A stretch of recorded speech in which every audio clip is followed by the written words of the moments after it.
tôi chụp chung cái này nâng cố nữa nâng cố quạt ngành cố quạt định miên thật cả thóm mà định miên và vốn và xây nâng tới đai ngày nâng còn sao mình chan chụp đẹp rồi khơi tới tìm sáng lên nha khổ khơi tới thoại cùng lộc ở ta phần xài cha nâng thơm đi chôn dương còn trong khơi từ tràn kia trong khơi lục cha nâng lục bay sao may lấy lục bay tam Facebook mấy này đại Facebook lục bay tới vị trí chôn dương đăng tất à lo mà giang đại bàn tay mình đang thả từ bạn ấy đăng ấy nè bạn ấy bạn ấy ở đăng ấy nâng dương viêm đăng chặt bao quát chẳng không thả ban cho ban dịch đây là o ban dịch đây sọc trên bị chặt ban được cài vô trơ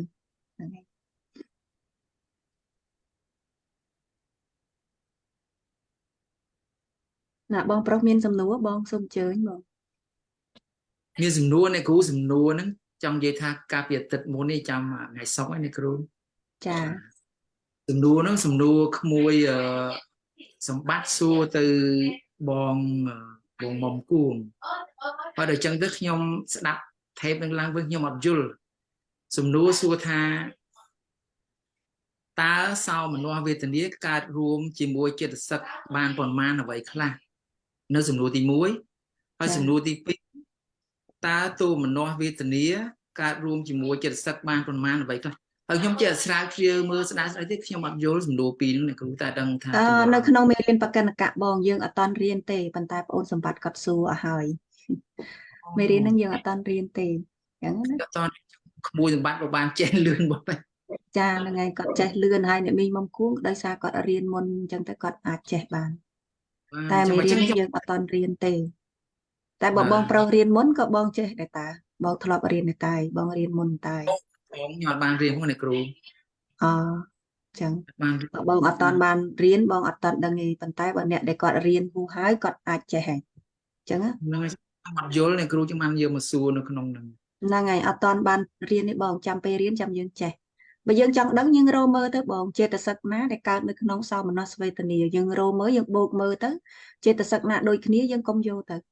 អាហ្នឹងយើងយករករបៀបគេហៅក្បាច់ស្រីណាយើងរកមកអញ្ចឹងមកមើលចេតសិកណាកើតជាមួយនឹង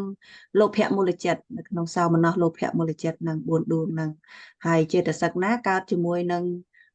ពួកនៅក្នុងអហេតុកៈដែលជាសោមនស្ស2ដួងហ្នឹងមានប្រមាណចេតសិកណាកើតជាមួយនឹងមហាកុសលសោមនស្សចេតសិកណាកើតជាមួយនឹងមហាវិបាកសោមនស្សចេតសិកណាកើតជាមួយមហាកិរិយាសោមនស្សអញ្ចឹងបងរកមើលទៅបងបូកបញ្ចូលគ្នាទៅណាដូចគ្នាកុំយកអញ្ចឹងយកតាណាខុសគ្នាទៅឃើញសរុបទាំងអស់46ហ្នឹងហើយអាហ្នឹងយើងហៅក្បាច់ស្រីយើងរកក្បាច់ស្រីណាបងខ្ញុំមើលនៅក្នុងរូបទី1ដែរដល់មើលទៅដូចជាអត់ចេះរកក៏ឈប់រកវិញទៅចារោអញ្ចឹងបងរោចេតសិកដែលកើតជាមួយនឹងរោតួចេតសិកដែលកើតជាមួយនឹង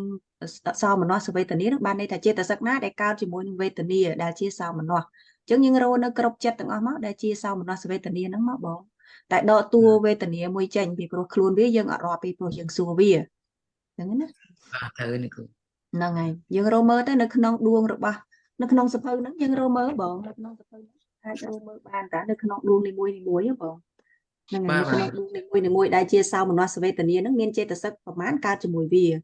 ដូចនៅក្នុងលោភៈមូលចិត្តដួងទី1តើមានចេតសិកប្រមាណកើតជាមួយសោមនស្សវេទនាដួងទី1មានប្រមាណទាំងអស់មាន19ប៉ុន្តែបើយើងដកយកវេទនានឹងមកនិយាយអញ្ចឹងមានតែ18ទេដែលកើតជាមួយនឹងសោមនស្សវេទនាមិនចឹងហ្នឹងហើយអញ្ចឹងយើងរោបន្តទៀតទៅយើងក៏រោគ្រប់ដួងទាំងអស់ទៅយើងបូកសរុបគ្នាសរុបទាំងអស់ទៅអញ្ចឹងសោមនស្សវេទនាកើតនៅក្នុងចេតកើតរួមជាមួយចេតសិកប្រមាណហ្នឹងយើងរកឃើញហើយដោយសារយើងរកវានៅក្នុងដួងនីមួយដួងណាដែលមានសោមនស្សវេទនាហ្នឹងហើយអញ្ចឹងខ្ញុំមានសំណួរជាប់ជាមួយទៀតអ្នកគ្រូសំណួរ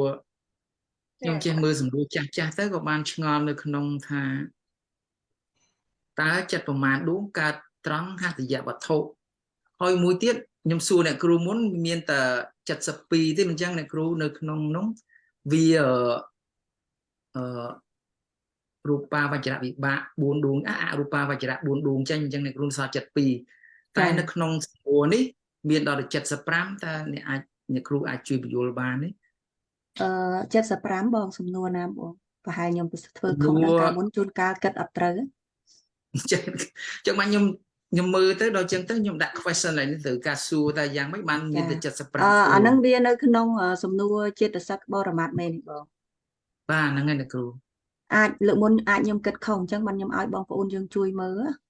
ដោយសារតែមានបងប្អូនយើងគាត់មើលគាត់ឃើញខុសអក្ខរាវិរុទ្ធប៉ុន្តែអត់ដឹងថាខុសអានឹងដែរអញ្ចឹងណាបងបើសិនជាបងឃើញខុសបងជួយ screenshot មកឲ្យខ្ញុំចាំខ្ញុំប្រាប់ឲ្យបងអូនលីមេងគាត់កែអញ្ចឹង chẳng bao giờ ta phiệp đặt tráiคือta chật sập pì đuông nó chẳng này kêu ចាហ្នឹងហើយពីព្រោះហតិយវត្ថុគឺជាកន្លែងដែលមโนធាតុនិងមโนវិញ្ញាណធាតុកើតប៉ុន្តែដោយសារតែអរូបាវចរៈវិបាកចិត្ត4ដួងយើងហៅវាថាជាមโนវិញ្ញាណធាតុមែនប៉ុន្តែវាមិនអាស្រ័យវត្ថុទេ បាទគួយទៅខ្ញុំគុំណា ចាដោយសារវាកើតមិនអាស្រ័យវត្ថុទេអញ្ចឹងយើងដកវា4ដួងនឹងចេញអញ្ចឹងមានតែ72ដួងឬក៏104ដួងទេដែលអាស្រ័យជាមួយហតិយវត្ថុបើឃើញខុសពីហ្នឹងអត់ត្រូវទេអញ្ចឹងដោយសារកាលមុនហ្នឹងកាលនោះក៏ខ្ញុំអាចយល់ខុសដែរកាលហ្នឹងណាហ្នឹងហើយអញ្ចឹងបានថាចង់ឲ្យបងប្អូនយើងជួយមើលផង មានគ្រូអ្នកគ្រូនឹងបងយកថតទាំងអស់ តែជម្រាបសួរមានអីទៀតទេបងអញ្ចឹងឃើញបដាបដា មានអរគុណអ្នកគ្រូអរគុណច្រើនអ្នកគ្រូ សាធុបង អ្នកគ្រូជំរាបសួរដល់សំណួរមួយក្រៅមេរៀនបានអត់អ្នកគ្រូ ចាអូនហ្នឹងហើយយើងនៅពេល1នាទីទៀតជើញអូន អូនសូមសួរថាតើក្នុងសេរីរាង្គយើងខួរក្បាលជាអ្នកគិតជាអ្នកចាត់ចែងឬក៏ជាចិត្តអ្នកគ្រូចាសូមអរគុណ អ្នកគ្រូជាអ្នកជម្រាបសួរញាតិពធទាំងអស់ ចាជម្រាបសួរ អឺ យើងមើលនៅក្នុងបរមត្ថធម៌ទាំង4របស់យើងតើនាមធម៌មានប៉ុន្មានរូបធម៌មានប៉ុន្មានហើយតួដែលគិតដែលត្រេះរិះតួដែលជាចិត្តដែលដឹងហ្នឹងវាគឺជាតួនាមធម៌ឬរូបធម៌ហើយខួរក្បាលរបស់យើងហ្នឹងវាជាតួរូបធម៌ឬនាមធម៌អញ្ចឹងមើលតែប៉ុណ្្នឹងទៅយើងអាចដឹងហើយអញ្ចឹងហ្នឹងហើយហើយយើងត្រូវដឹងថាតួរូបវាគឺជាវត្ថុ តួរូបវាដើរតួជាវត្ថុមាន6អញ្ចឹងណាអញ្ចឹងតួរូបវាដើរតួជាវត្ថុមាន6មានសោតវត្ថុមានចក្ខុវត្ថុសោតវត្ថុខិនវត្ថុជីវហវត្ថុកាយវត្ថុនិងហតិយវត្ថុដែលកន្លែងទាំង6ហ្នឹងវាគឺជាទីអាស្រ័យឲ្យចិត្តនិងចេតសិកកើតអញ្ចឹងណាអញ្ចឹងនៅក្នុងតួខួរក្បាលហ្នឹងវាមិនមែនជាតួនាមធម៌ទេវាគ្រាន់តែជាតួរូបធម៌តែប៉ុណ្ណោះ ប៉ុន្តែវាគឺជាទីតាំងអាចឲ្យចិត្តនិងចេតសិកកើតបានដែលតួចិត្តនិងចេតសិកនឹងឯងគឺជាអ្នកដឹងនៅអារម្មណ៍ជាអ្នកគិតនៅអារម្មណ៍ជាអ្នកត្រេះរិះនៅអារម្មណ៍នឹងឯងអញ្ចឹងបងប្អូនប៉ុណ្ណឹងយល់បានទេ អ្នកគ្រូអរគុណច្រើនយល់ហើយអ្នកគ្រូ អរមញាតិទាំងអស់ ចាចាជ សូម ម្រាប គោរព សួ អរគុណ រ អ្នកគ្រូ ចាអញ្ចឹងយើងក៏ដល់ម៉ោងហើយសូមតាំងចិត្តនមស្ការចំពោះប្រតនត្រ័យទាំងអស់គ្នា រីកិរិយាអ្នកមាសការថ្វាយបង្គំនៃខ្ញុំព្រះករុណាចូលមានដល់ព្រះដ៏មានព្រះភិយអង្គនោះព្រះអង្គជាព្រះអរហន្តដ៏ប្រសើរទ្រង់ត្រាស់ដឹងនៅញេយធម៌ទាំងពួងដោយប្រពៃចំពោះព្រះអង្គឥតមានគ្រូអាចារ្យណាប្រដៅព្រះអង្គឡើយ អញ្ចឹងដោយសារពួកយើងជាអ្នកថ្មីដ៏ច្រើនហើយមិនដែលធ្លាប់បានសិក្សានៅចិត្តបរមត្តពីដើមមកហើយនៅក្នុងក្រុមក៏ខ្ញុំឃើញបងប្អូនយើងមួយចំនួនក៏សរស័ក្តិសរស្រាំនៅក្នុងការដាក់សំណួរជួនកាលបានឆ្លើយជួនកាលក៏គាត់ដាក់តែសំណួរអញ្ចឹងទៅណាហ្នឹងហើយហើយដោយសារបំណងរបស់ខ្ញុំចង់ឲ្យបងប្អូនយើងទាំងអស់គ្នាចេះនៅក្នុងការរៀនធ្វើសំណួររៀនឆ្លើយអញ្ចឹងទៅខ្ញុំក៏ប្រាប់បងប្អូនយើងឲ្យធ្វើអញ្ចឹងនៅក្នុងក្រុមប៉ុន្តែនៅពេលដែលយើងរៀននេះគឺខ្ញុំចង់ឲ្យបងប្អូនយើងសាកសួរគ្នានៅអ្វីដែលបងប្អូនចេះបើសិនជាបងប្អូនចេះអាចមានសំណួរផ្ទាល់ខ្លួនបងប្អូនអាចលើកដៃមកយើងអាចសាកសួរគ្នាប៉ុន្តែបើបងប្អូនមិនមានសំណួរទេបងប្អូនអាចជ្រើសរើសយកសំណួររបស់ខ្ញុំក្នុងចំណោម20សំណួរដែលខ្ញុំដាក់ហ្នឹងយកមកសួរក៏បានដែរ chẳngណាឲ្យតែចេះអញ្ចឹងខ្ញុំសូមអញ្ជើញបងប្អូនយើងអាចរយៈពេលអាច20នាទីចុះយើងអាចសួរឆ្លើយគ្នាយើងទុកពេល20នាទីរៀន20នាទីក្រោយយើងសន្ទនាគ្នាអំពីអ្វីដែលយើងបានសិក្សាកន្លងមកអញ្ចឹងណាហ្នឹងហើយអញ្ចឹងសូមអញ្ជើញបងប្អូនយើងដែលមានដែលចេះហ្នឹងហើយដែលអាចសួរនៅចម្លើយដែលសាកសួរនៅសំណួរឬមួយក៏ចម្លើយដែលខ្លួនបានដាក់ឬមួយក៏ជ្រើសរើសយកនៅសំណួររបស់ខ្ញុំមកសួរក៏បានដែរអញ្ចឹងណាហ្នឹងហើយតាមចិត្តបងប្អូននៅមេរៀនដែលធ្លាប់បានរៀន អ្នកគ្រូនិងបងប្អូនអ្នកផ្ទាល់ទាំងអស់គ្នា ជំរាបសួរបងអញ្ចឹងសូមអញ្ជើញបងស្រីសុកសាននិងបងអូនស្រីណាវីសូមអញ្ជើញ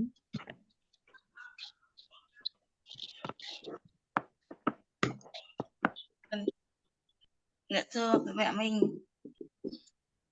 ចាជ្រាបសួរអ្នកគ្រូ ចាអ្នកសួរអ្នកគ្រូដែរអ្នកមីងសួរខ្ញុំហ្មងឬក៏ខ្ញុំសួរខាងអ្នកមីងវិញ សួរខ្ញុំមុនក៏បាន ចាអញ្ចឹងខ្ញុំសុំពីសំណួរទី1ណាមីង ចា ដោយមិនដាច់ដែលហៅថាព្រះអភិធម្ម ព្រះអភិធម្មគឺជាធម៌ដ៏ល្អិតសុខុមគឺជាធម៌ពិតសម្រាប់ជីវិតប្រចាំថ្ងៃក្នុងជីវិតប្រចាំថ្ងៃត្រូវអត់ខ្ញុំមាន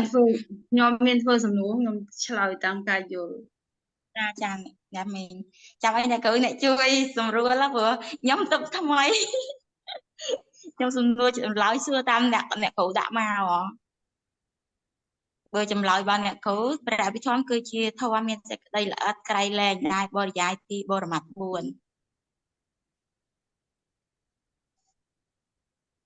ពីសួរខ្ញុំមិនសំណួរទៀតអញ្ចឹង ដូចដាច់ហៅថាបរមត្ថ មុនដំបូងព្រះអភិធម្មដល់ទី2បរមត្ថគឺជាធម៌ដ៏ប្រសើរថ្លៃថ្លាមិនវិពរិត ចាត្រូវអ្នកមីងចាអរគុណច្រើនអរគុណអ្នកគ្រូចា ខ្ញុំហៅសំណួរអ្នកគ្រូឆ្លើយអត់ឃើញ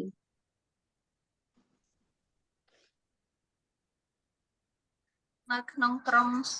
ធម្មសារកឆាបងទៅបើកមើលក្នុងនោះឃើញ អ្នកគ្រូដាក់សំណួរថ្ងៃទី1វិច្ឆិកាថ្ងៃហ្នឹងទៅថ្ងៃ30តាគ្រូ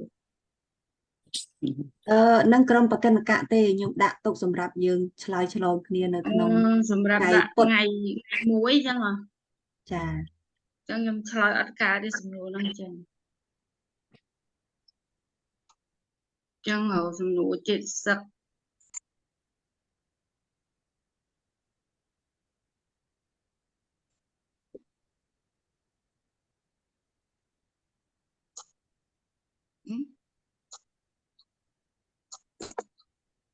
សំណួរចិត្តសឹកឥឡូវឃើញហើយ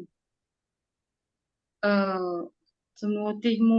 1ដោយម្ដេចហៅថាចិត្តសឹកអូនលឺហ៎ ចាចា ដោយម្ដេចហៅថាចិត្តសឹកសំណួរអូន អាហ្នឹងសំណួរទីម៉ានអ្នកមីង សំណួរទី1អូននប់អែលដាក់យ៉ាងសំណួរនេះយ៉ាងមាន20សំណួរអ្នកគ្រូខ្ញុំសួរសំណួរនឹងបានអត់អ្នកគ្រូ ចានឹងសំណួរខ្ញុំដាក់តានឹងទុកសម្រាប់បងប្អូនយើងសួរនឹងឯងចា ចាសំណួរទី1ហ្នឹងសួរថាដោយម្ដេចហៅថាចិត្តសឹកអូន ចាដែលហៅថាចេតសិកគឺជាគឺជាចិត្តដែលមានអារម្មណ៍តោងជាមួយចិត្តសិកចឹងណាមីង ចេតសិកព្រោះខ្ញុំឆ្លើយថាចេះខ្ញុំឆ្លើយថាចេតសិក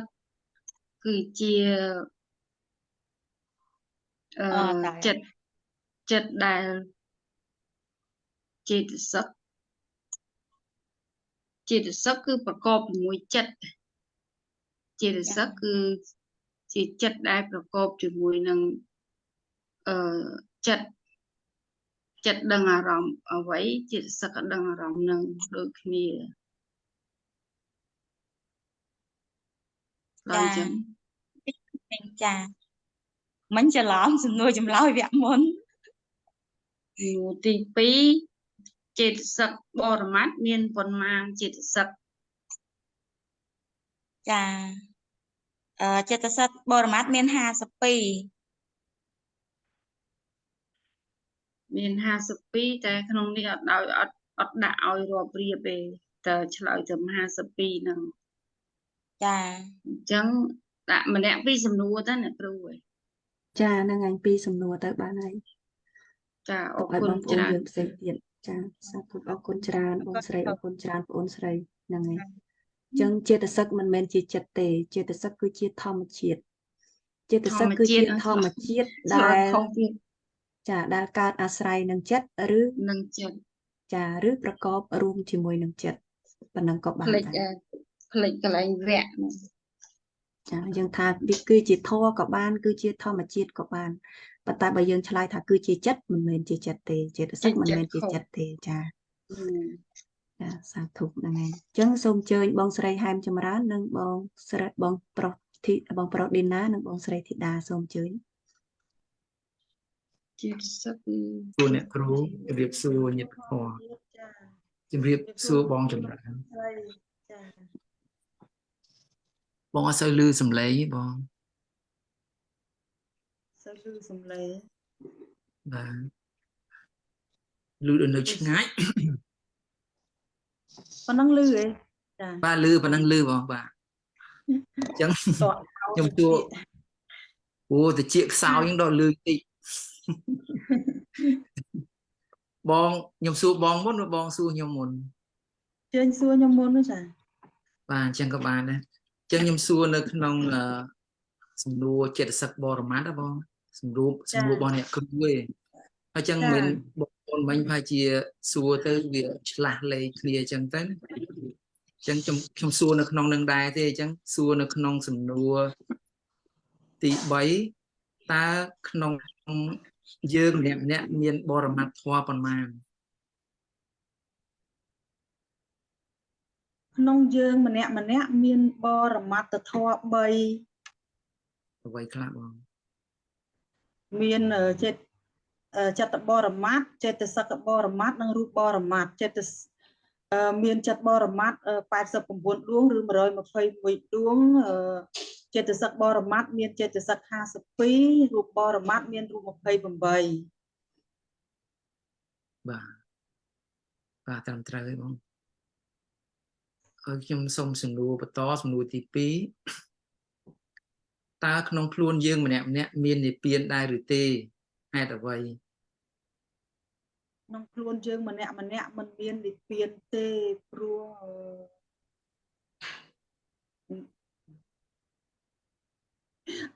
អត់សូវចាំបានកន្លែងហ្នឹងរៀបរាប់អត់ចាញ់ទេព្រោះអីគ្រាន់តែព្រះនិព្វានជាខណ្ឌវិមុតយើងជាខណ្ឌ5យើងជាពុទ្ធជនមានខណ្ឌ5អញ្ចឹងព្រះនិព្វានជាខណ្ឌវិមុតអញ្ចឹងយើងអត់មានព្រះនិព្វានទេ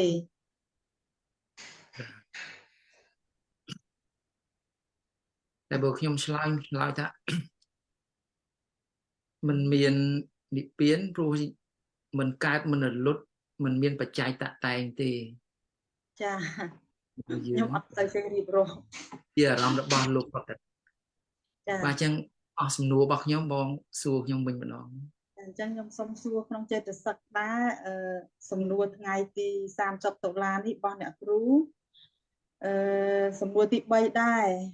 តើចេតសិក52ចែកជាប៉ុន្មានក្រុមធំក្រុមអ្វីខ្លះ បាទនៅក្នុងចេតសិក52ចែកជា3ក្រុមធំគឺអញ្ញសមានាចេតសិក13អកុសលចេតសិក14និងសោភណៈចេតសិក24 25ចាអរគុណច្រើន 25ទៅ Chọn click សំណួរទី4ដូចម្ដេចហៅថាអញ្ញសមានាចេតសិក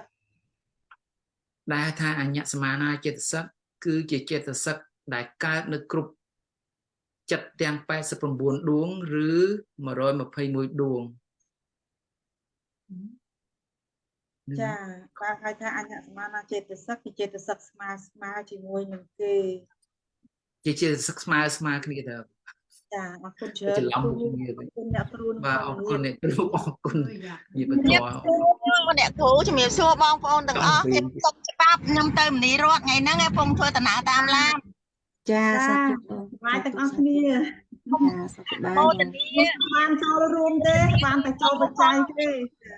ចាសាធុសាធុ ចា ហើយសូមស្ដាប់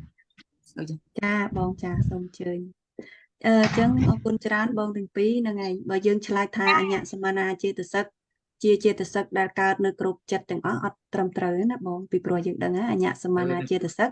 ហ្នឹងហើយវាចែកចេញជា2សពចិត្តសាធារណៈចេតសិកអាហ្នឹងបានកើតគ្រប់ចិត្តទាំងអស់ប៉ុន្តែបកិនកៈគឺកើតអត់គ្រប់ចិត្តទេបើយើងនិយាយនិយមន័យវាអញ្ចឹងអត់ត្រឹមត្រូវទេណាបងហ្នឹងហើយអញ្ចឹងអញ្ញសមានាហ្នឹងមានន័យថានឹងអញ្ញសមានាចេតសិកមានន័យថាចេតសិកដែលស្មើនឹងគេតែប៉ុណ្ណឹងក៏បានដែរអញ្ចឹងណាហ្នឹងហើយ បាទខ្ញុំអរគុណអ្នកគ្រូ ចាអរគុណបងអញ្ចឹងអញ្ជើញបងធីតាជាមួយនឹងបងស្រីច័ន្ទឡាសូមអញ្ជើញ ចាជំរាបសួរអ្នកគ្រូនិងញាតិធម៌ទាំងអស់គ្នា អានឹងក្មួយចេនឡាមួយក្មួយ ចិនឡា ចាខ្ញុំច័ន្ទឡា ហ្នឹងហើយ ច័ន្ទឡាសិស្សថ្មី ចាក្មួយសួរមេងមុនក៏បាន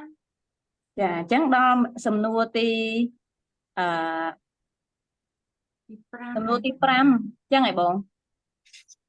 ហ្នឹងហើយហ្នឹងហើយ តើអញ្ញសមានាចេតសិកចែកជាប្រមាណនៃអ្វីខ្លះ ចម្លើយ ហើយសួរពីសំណួរឯង បាទពីសំណួរ អញ្ញសមានាចេតសិកចែកជា2ន័យគឺមានសព្វចិត្តសាធារណៈចេតសិកហើយនឹងបកិនកៈចេតសិកមួយ ចានិងសំណួរមួយទៀតដូចដាច់ហៅថាសព្វបច្ចៈសាធារណៈចេតសិកមានចេតសិកប្រមាណអ្វីខ្លះ សព្វចិត្តសាធារណៈចេតសិកគឺជាចេតសិកដែលកើតទូទៅគ្រប់ចិត្តទាំងអស់ទាំង89ដួងឬ121ដួងហើយសព្វចិត្តសាធារណៈហ្នឹងគឺមានផាសៈវេទនាសញ្ញាចេតនាឯកកតាជីវតិន្ទ្រីមនសការៈ ចាត្រូវហើយបងអរគុណច្រើន ចាឥឡូវខ្ញុំសួរវិញដែរដូចម្ដេចដែលហៅថាអកុសលចេតសិក ចាដែលហៅថា ខ្ញុំប្រហែលជាខ្ញុំកត់ ប្រកាន់កៈតា ខ្ញុំកត់ខុសសុំសួរម្ដងទៀតតើដូចម្ដេចដែលហៅថាបកិនកៈចេតសិកអូន ចាដែលហៅថាបកិនកៈចេតសិកគឺជាចេតសិករាយប៉ាយខ្ចាត់ខ្ចាយមាន6ចេតសិកមានវិតកៈវិចារៈអធិមោខៈវិរិយៈបៃតិនិងឆន្ទៈចា ហ្នឹងហើយត្រូវឲ្យអូនហើយសំណួរទី8ដូចម្ដេចដែលហៅថាអកុសលចេតសិក ដែលហៅថាអកុសលចេតសិកគឺជាចេតសិកផ្នែកបាបដែលជាចេតសិកផ្នែកមិនល្អកើតក្នុងចេតសិកណាហើយធ្វើឲ្យចេតសិកនោះសៅហ្មងចា ហ្នឹងហើយ ចាត្រូវខុសជួយកែផងបង ត្រឹមត្រូវហើយល្អមួយហ្នឹងហើយអរគុណច្រើនហើយ ចាសំណួរឲ្យអ្នកគ្រូវិញ ជូនទៅអ្នកគ្រូវិញ ចាសាធុអរគុណច្រើនហ្នឹងហើយអញ្ចឹងអកុសលចេតសិកមានន័យថាជាចេតសិកផ្នែកបាបចេតសិកមិនល្អចេតសិកអាក្រក់បើវាកើតនៅក្នុងចិត្តណាវាធ្វើឲ្យចិត្តនឹងសៅហ្មង ចឹងណានេះអរគុណច្រើនបងចឹងសូមអញ្ជើញអ្នកមីងយាយតាំងនិងអ្នកមីងមុំគួង ជម្រាបសួរអ្នកគ្រូជម្រាបសួរបងជម្រាបសួរយុទ្ធធរ ចាជំរាបសួរអ្នកគ្រូជំរាបសួរញាតិធម៌និងជំរាបបងនិយាយតាំង ចាបងសួរខ្ញុំមុនបង ខ្ញុំហៅសំណួរណាហ្នឹងហើយបងជឿអញ្ចឹងដល់សំណួរទីម៉ានហើយទី10ហើយចឹងណាខ្ញុំសុំសួរសំណួរបងទី10អញ្ចឹងហើយអូនធីតាមិញត្រឹមទី9ណា ទី10បង ទី 9បាទបង ទី8 ចាខ្ញុំចូលទី10អញ្ចឹងណា ចាទី10 ហ្នឹងហើយ ចាតើមោចតុកៈចេតសិកមានន័យដូចម្ដេចមានប៉ុន្មានចេតសិកអ្វីខ្លះបង ចាខ្ញុំសូមឆ្លើយសំណួរបងមោចតុកៈមានន័យថាជាពួកចេតសិក4ដែលមានមោហៈជាដើមហើយមានចេតសិក4គឺមោហៈអហិរិកៈអនោតបៈឧទ្ធច្ចៈបង ចាបងធ្វើត្រូវហើយបងចូលដល់សំណួរទី11តើឡូតិកៈចេតសិកមានន័យដូចម្ដេចមានប៉ុន្មានចេតសិកអ្វីខ្លះបង ចាឡូតកៈចេតសិកមានន័យថាជាចេតសិកដែលមានលោភៈជាដើមមានចេតសិកលោភៈទិដ្ឋិមានះបង ចាអរគុណបងធ្វើត្រូវហើយចាំបងជួយសួរខ្ញុំវិញ ចាឥឡូវខ្ញុំសួរបងវិញតើថៃតុកៈចេតសិកមានន័យដូចម្ដេចហើយមានចេតសិកប៉ុន្មានអ្វីខ្លះបង ចាបងថៃតកៈចេតសិកមានន័យថាជាចេតសិកដែលប្រកបដោយពេលដែលមានសសង្ខារិកៈបងហើយទៅមានចេតសិក2ហើយមានថៃណៈនិងមិថៈហើយមានថៃណៈជាដើម ចាបង ចា ឥឡូវខ្ញុំសូមសួរបងសំណួរទី14តើឯកវិជកិច្ឆាមានន័យដូចម្ដេចបងមានប៉ុន្មានចេតសិកអ្វីខ្លះ ឯកវិជកិច្ឆាមានន័យថាវិជកិច្ឆាចេតសិកជាដើមហើយទៅមានចេតសិកតែមួយទេបងគឺវិជកិច្ឆាចេតសិក ចាបងត្រូវហើយអរគុណបងអរគុណអ្នកគ្រូ អរ អ្នក គុ ធ ណ ម៌ អរគុណអ្នកទាំងអស់ចា សាធុអរគុណច្រើនអ្នកមីងទាំងពីរចា ចាអរគុ ចឹ ណ ងអរគុណហើយអត់មានអីខុសទេត្រឹមត្រូវហើយចឹងសូមអញ្ជើញអូនហួតស្រីពៅនិងអ្នកមីងអុកកំហ៊ានសូមអញ្ជើញ ជំរាបសួរអ្នកគ្រូនិងបងញាតិធម៌ ចាខ្ញុំជំរាបសួរអ្នកគ្រូអីខ្ញុំអត់បានបើកមុខទេអ្នកគ្រូហើយ ជំរាបសួរអ៊ំស្រីបង ចាសូមជំរាបសួរអ្នកគ្រូនិងជំរាបសួរញាតិធម៌អញ្ចឹងអូនសួរខ្ញុំមុនណា ខ្ញុំសួរតែមីងមុនក៏បានដែរ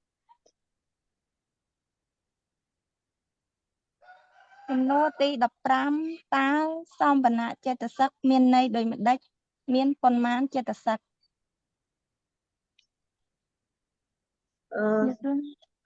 សំណួរទី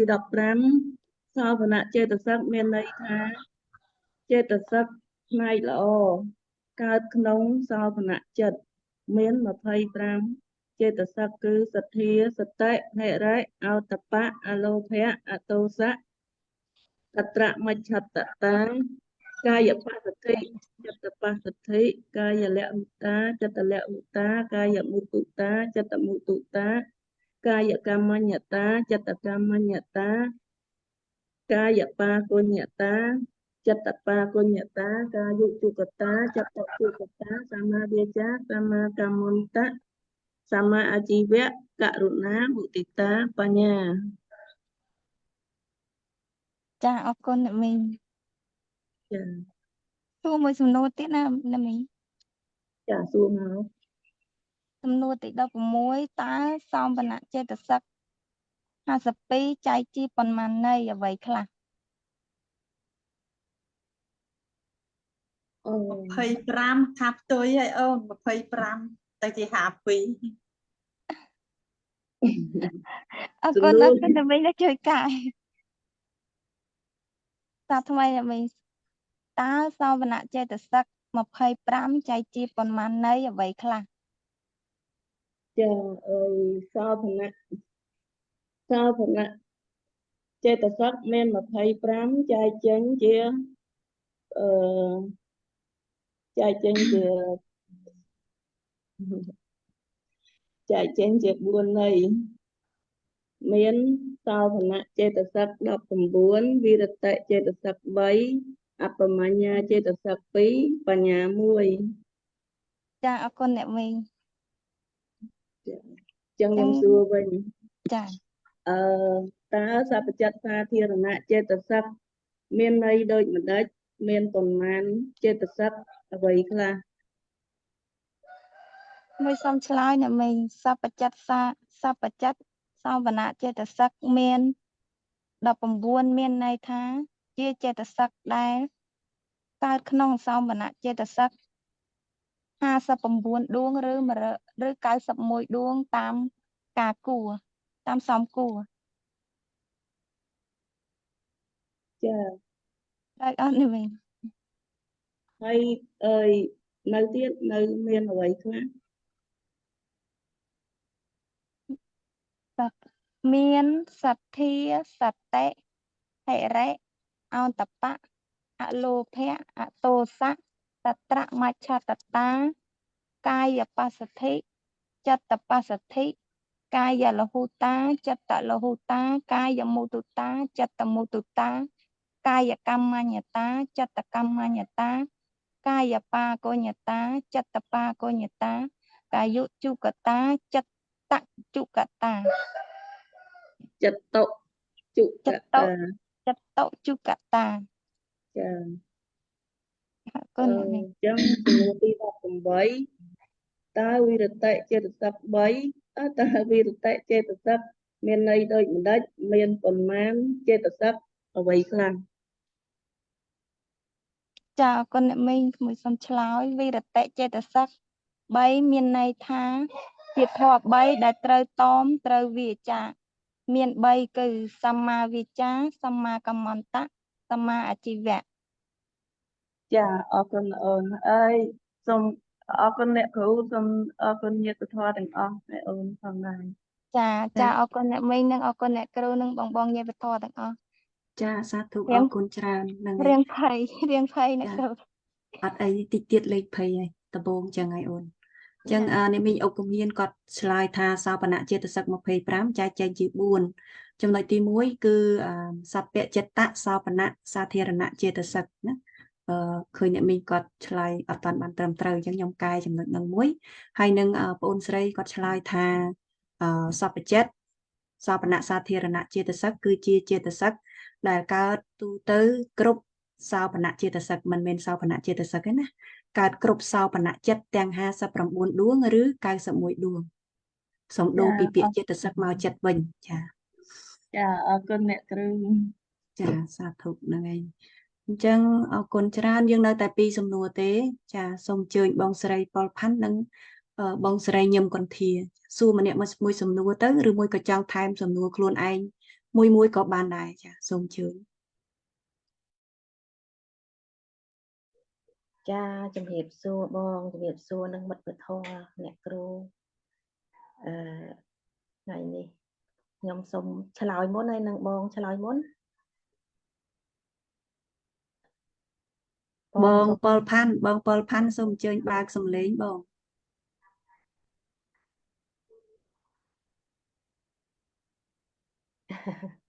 ប្រហែលគាត់រវល់មានកិច្ចអីដឹងចា ហ្នឹងហើយ ខ្ញុំសួរអត់ទេអ្នកគ្រូ អត់អីឥឡូវនៅពីសំណួរទៀតណោះហ្នឹងហើយពីសំណួរទៀតឥឡូវខ្ញុំសួរបងតែម្ដងទៅដើម្បីកុំឲ្យខាតពេលណា ហ្នឹងហើយអញ្ចឹងសំណួរទី19សួរថាតើអបមញ្ញាចេតសិកមានន័យដូចម្ដេចមានប៉ុន្មានចេតសិកអ្វីខ្លះ ចាជំរាបសួរអ្នកគ្រូចាខ្ញុំសូមឆ្លើយ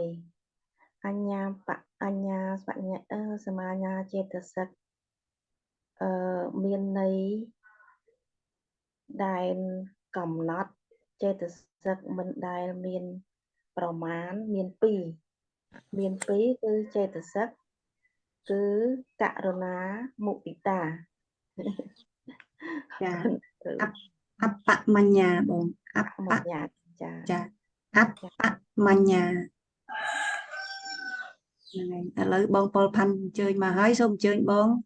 សួរសំណួរបន្តទៀតបងសំណួរទី20អញ្ចឹង អ្នកគ្រូខ្ញុំអត់ឃើញសំណួរច្រឡយសោះនៅកន្លែងណាអ្នកគ្រូ អូខ្ញុំដាក់តាំងពីកាលថ្ងៃណាមកទេនេះថ្ងៃសៅរ៍មកឯងមិនដឹង ចាហើយសំណួរអញ្ចឹងអ្នកគ្រូសួរខ្ញុំឬក៏ដៃគូអ្នកគ្រូ ឥឡូវនៅសំណួរចុងក្រោយមួយទៀតណាឥឡូវសំណួរចុងក្រោយសួរថាតើបញ្ញាន្ទ្រីចេតសិកមានន័យដូចម្ដេចមានប៉ុន្មានចេតសិកអ្វីខ្លះសូមឲ្យបងសេរីខ្ញុំគន្ធាឆ្លើយបន្តមកឲ្យបងទាំងពីរនឹងឆ្លើយឆ្លងគ្នាបើមានសំណួរចម្លើយអីខ្លួនឯងអញ្ចឹងណា ចាបងចាអរគុណអរគុណអ្នកគ្រូ អញ្ញាឥន្ទ្រីចេតសិកមានន័យដូចម្ដេចអញ្ចឹងអ្នកគ្រូចាចេតសិកដែលមានន័យថាជាចេតសិកដែលមានបញ្ញាមានចេតសិកមួយគឺបញ្ញាចេតសិកចាអ្នកគ្រូខុសត្រូវចាំអ្នកគ្រូជួយកែ ចាហ្នឹងឯងត្រឹមត្រូវហើយបងអញ្ចឹងបញ្ញាន្ទ្រីចេតសិកមានន័យចេតសិកដែលមានបញ្ញាជាធំអញ្ចឹងណាហ្នឹងឯងឥឡូវបងប៉ុលផាន់បងមានសំណួរអីចង់សាកសួរបងស្រីកន្ធាទេឬមួយឥឡូវនៅបងកន្ធានៅពីសំណួរទៀតណាហ្នឹងឯងគាត់នឹងសាកសួរក្រៅពីនឹងទៀតបងចង់សួរពីសំណួរទេបងកន្ធា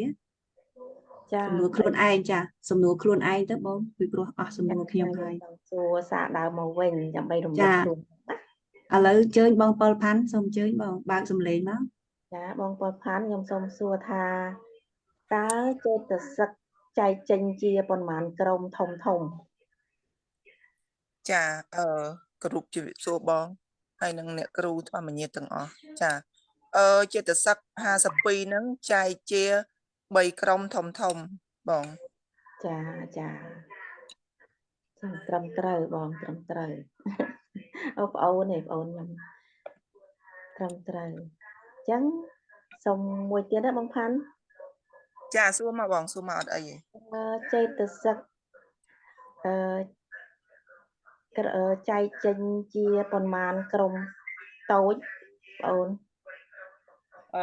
ចេតសិក52ហ្នឹងបើចែកជាក្រុមតូចវាបាន11ក្រុមឲ្យខ្ញុំរាប់ទៀតបងឬក៏តានេះ ប៉ុណ្ណឹងចាស់ព្រោះអីខ្ញុំទៅសួរថ្មី ខ្ញុំសួរបង ខ្ញុំរាប់ទៅឲ្យបងប៉ុន្តែខ្ញុំក៏អត់ទៅស្ទាត់ដែរប៉ុន្តែខ្ញុំចង់រាប់ ចង់រាប់ហ៎ ចា ចង់រាប់ទៅចឹងអូន ក្រុមទី1ក្រុមអញ្ញសមាណាចេតសិក13ចែកចេញជា2ប្រភេទគឺសពចិត្តសាធារណៈ7ហើយនិងបកិនកៈ6មោចតុកៈ4លោតិកៈ3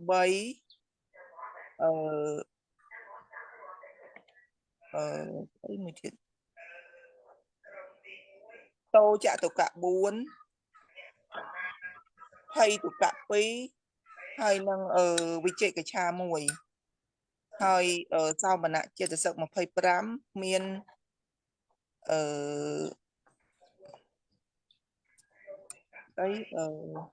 សពចិត្តសាធារណៈ19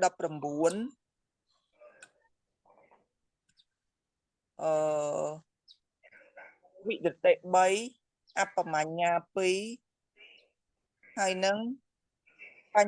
បញ្ញានិន្ទ្រី1លេខនេះខុសឲ្យត្រូវអ្នកគ្រូអើយព្រោះអីរៀងសពិចសពិលកន្លែងហ្នឹងចាមានប៉ុណ្ណឹងនឹងខុសដឹងត្រូវឲ្យអ្នកគ្រូជួយកាត់ក្តី ចាអរគុណច្រើនបងបញ្ញាន្ទ្រីណាបងមិនមែនបញ្ញាញ្ញន្ទ្រីទេបញ្ញាន្ទ្រី ចាអ្នកគ្រូ ចាអរគុណច្រើនអស់សំណួរមែនទេបងគុនធា ចាអស់ហើយ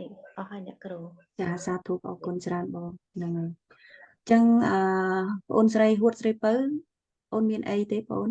ឃើញបងលើកដៃទៀតឬមួយយ៉ាងម៉េច ចាអ្នកគ្រូខ្ញុំមានសំណួរ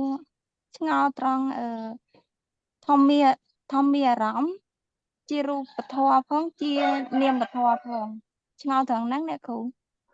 ចាធម្មារម្មណ៍ជារូបធម៌ផងជានាមធម៌ផង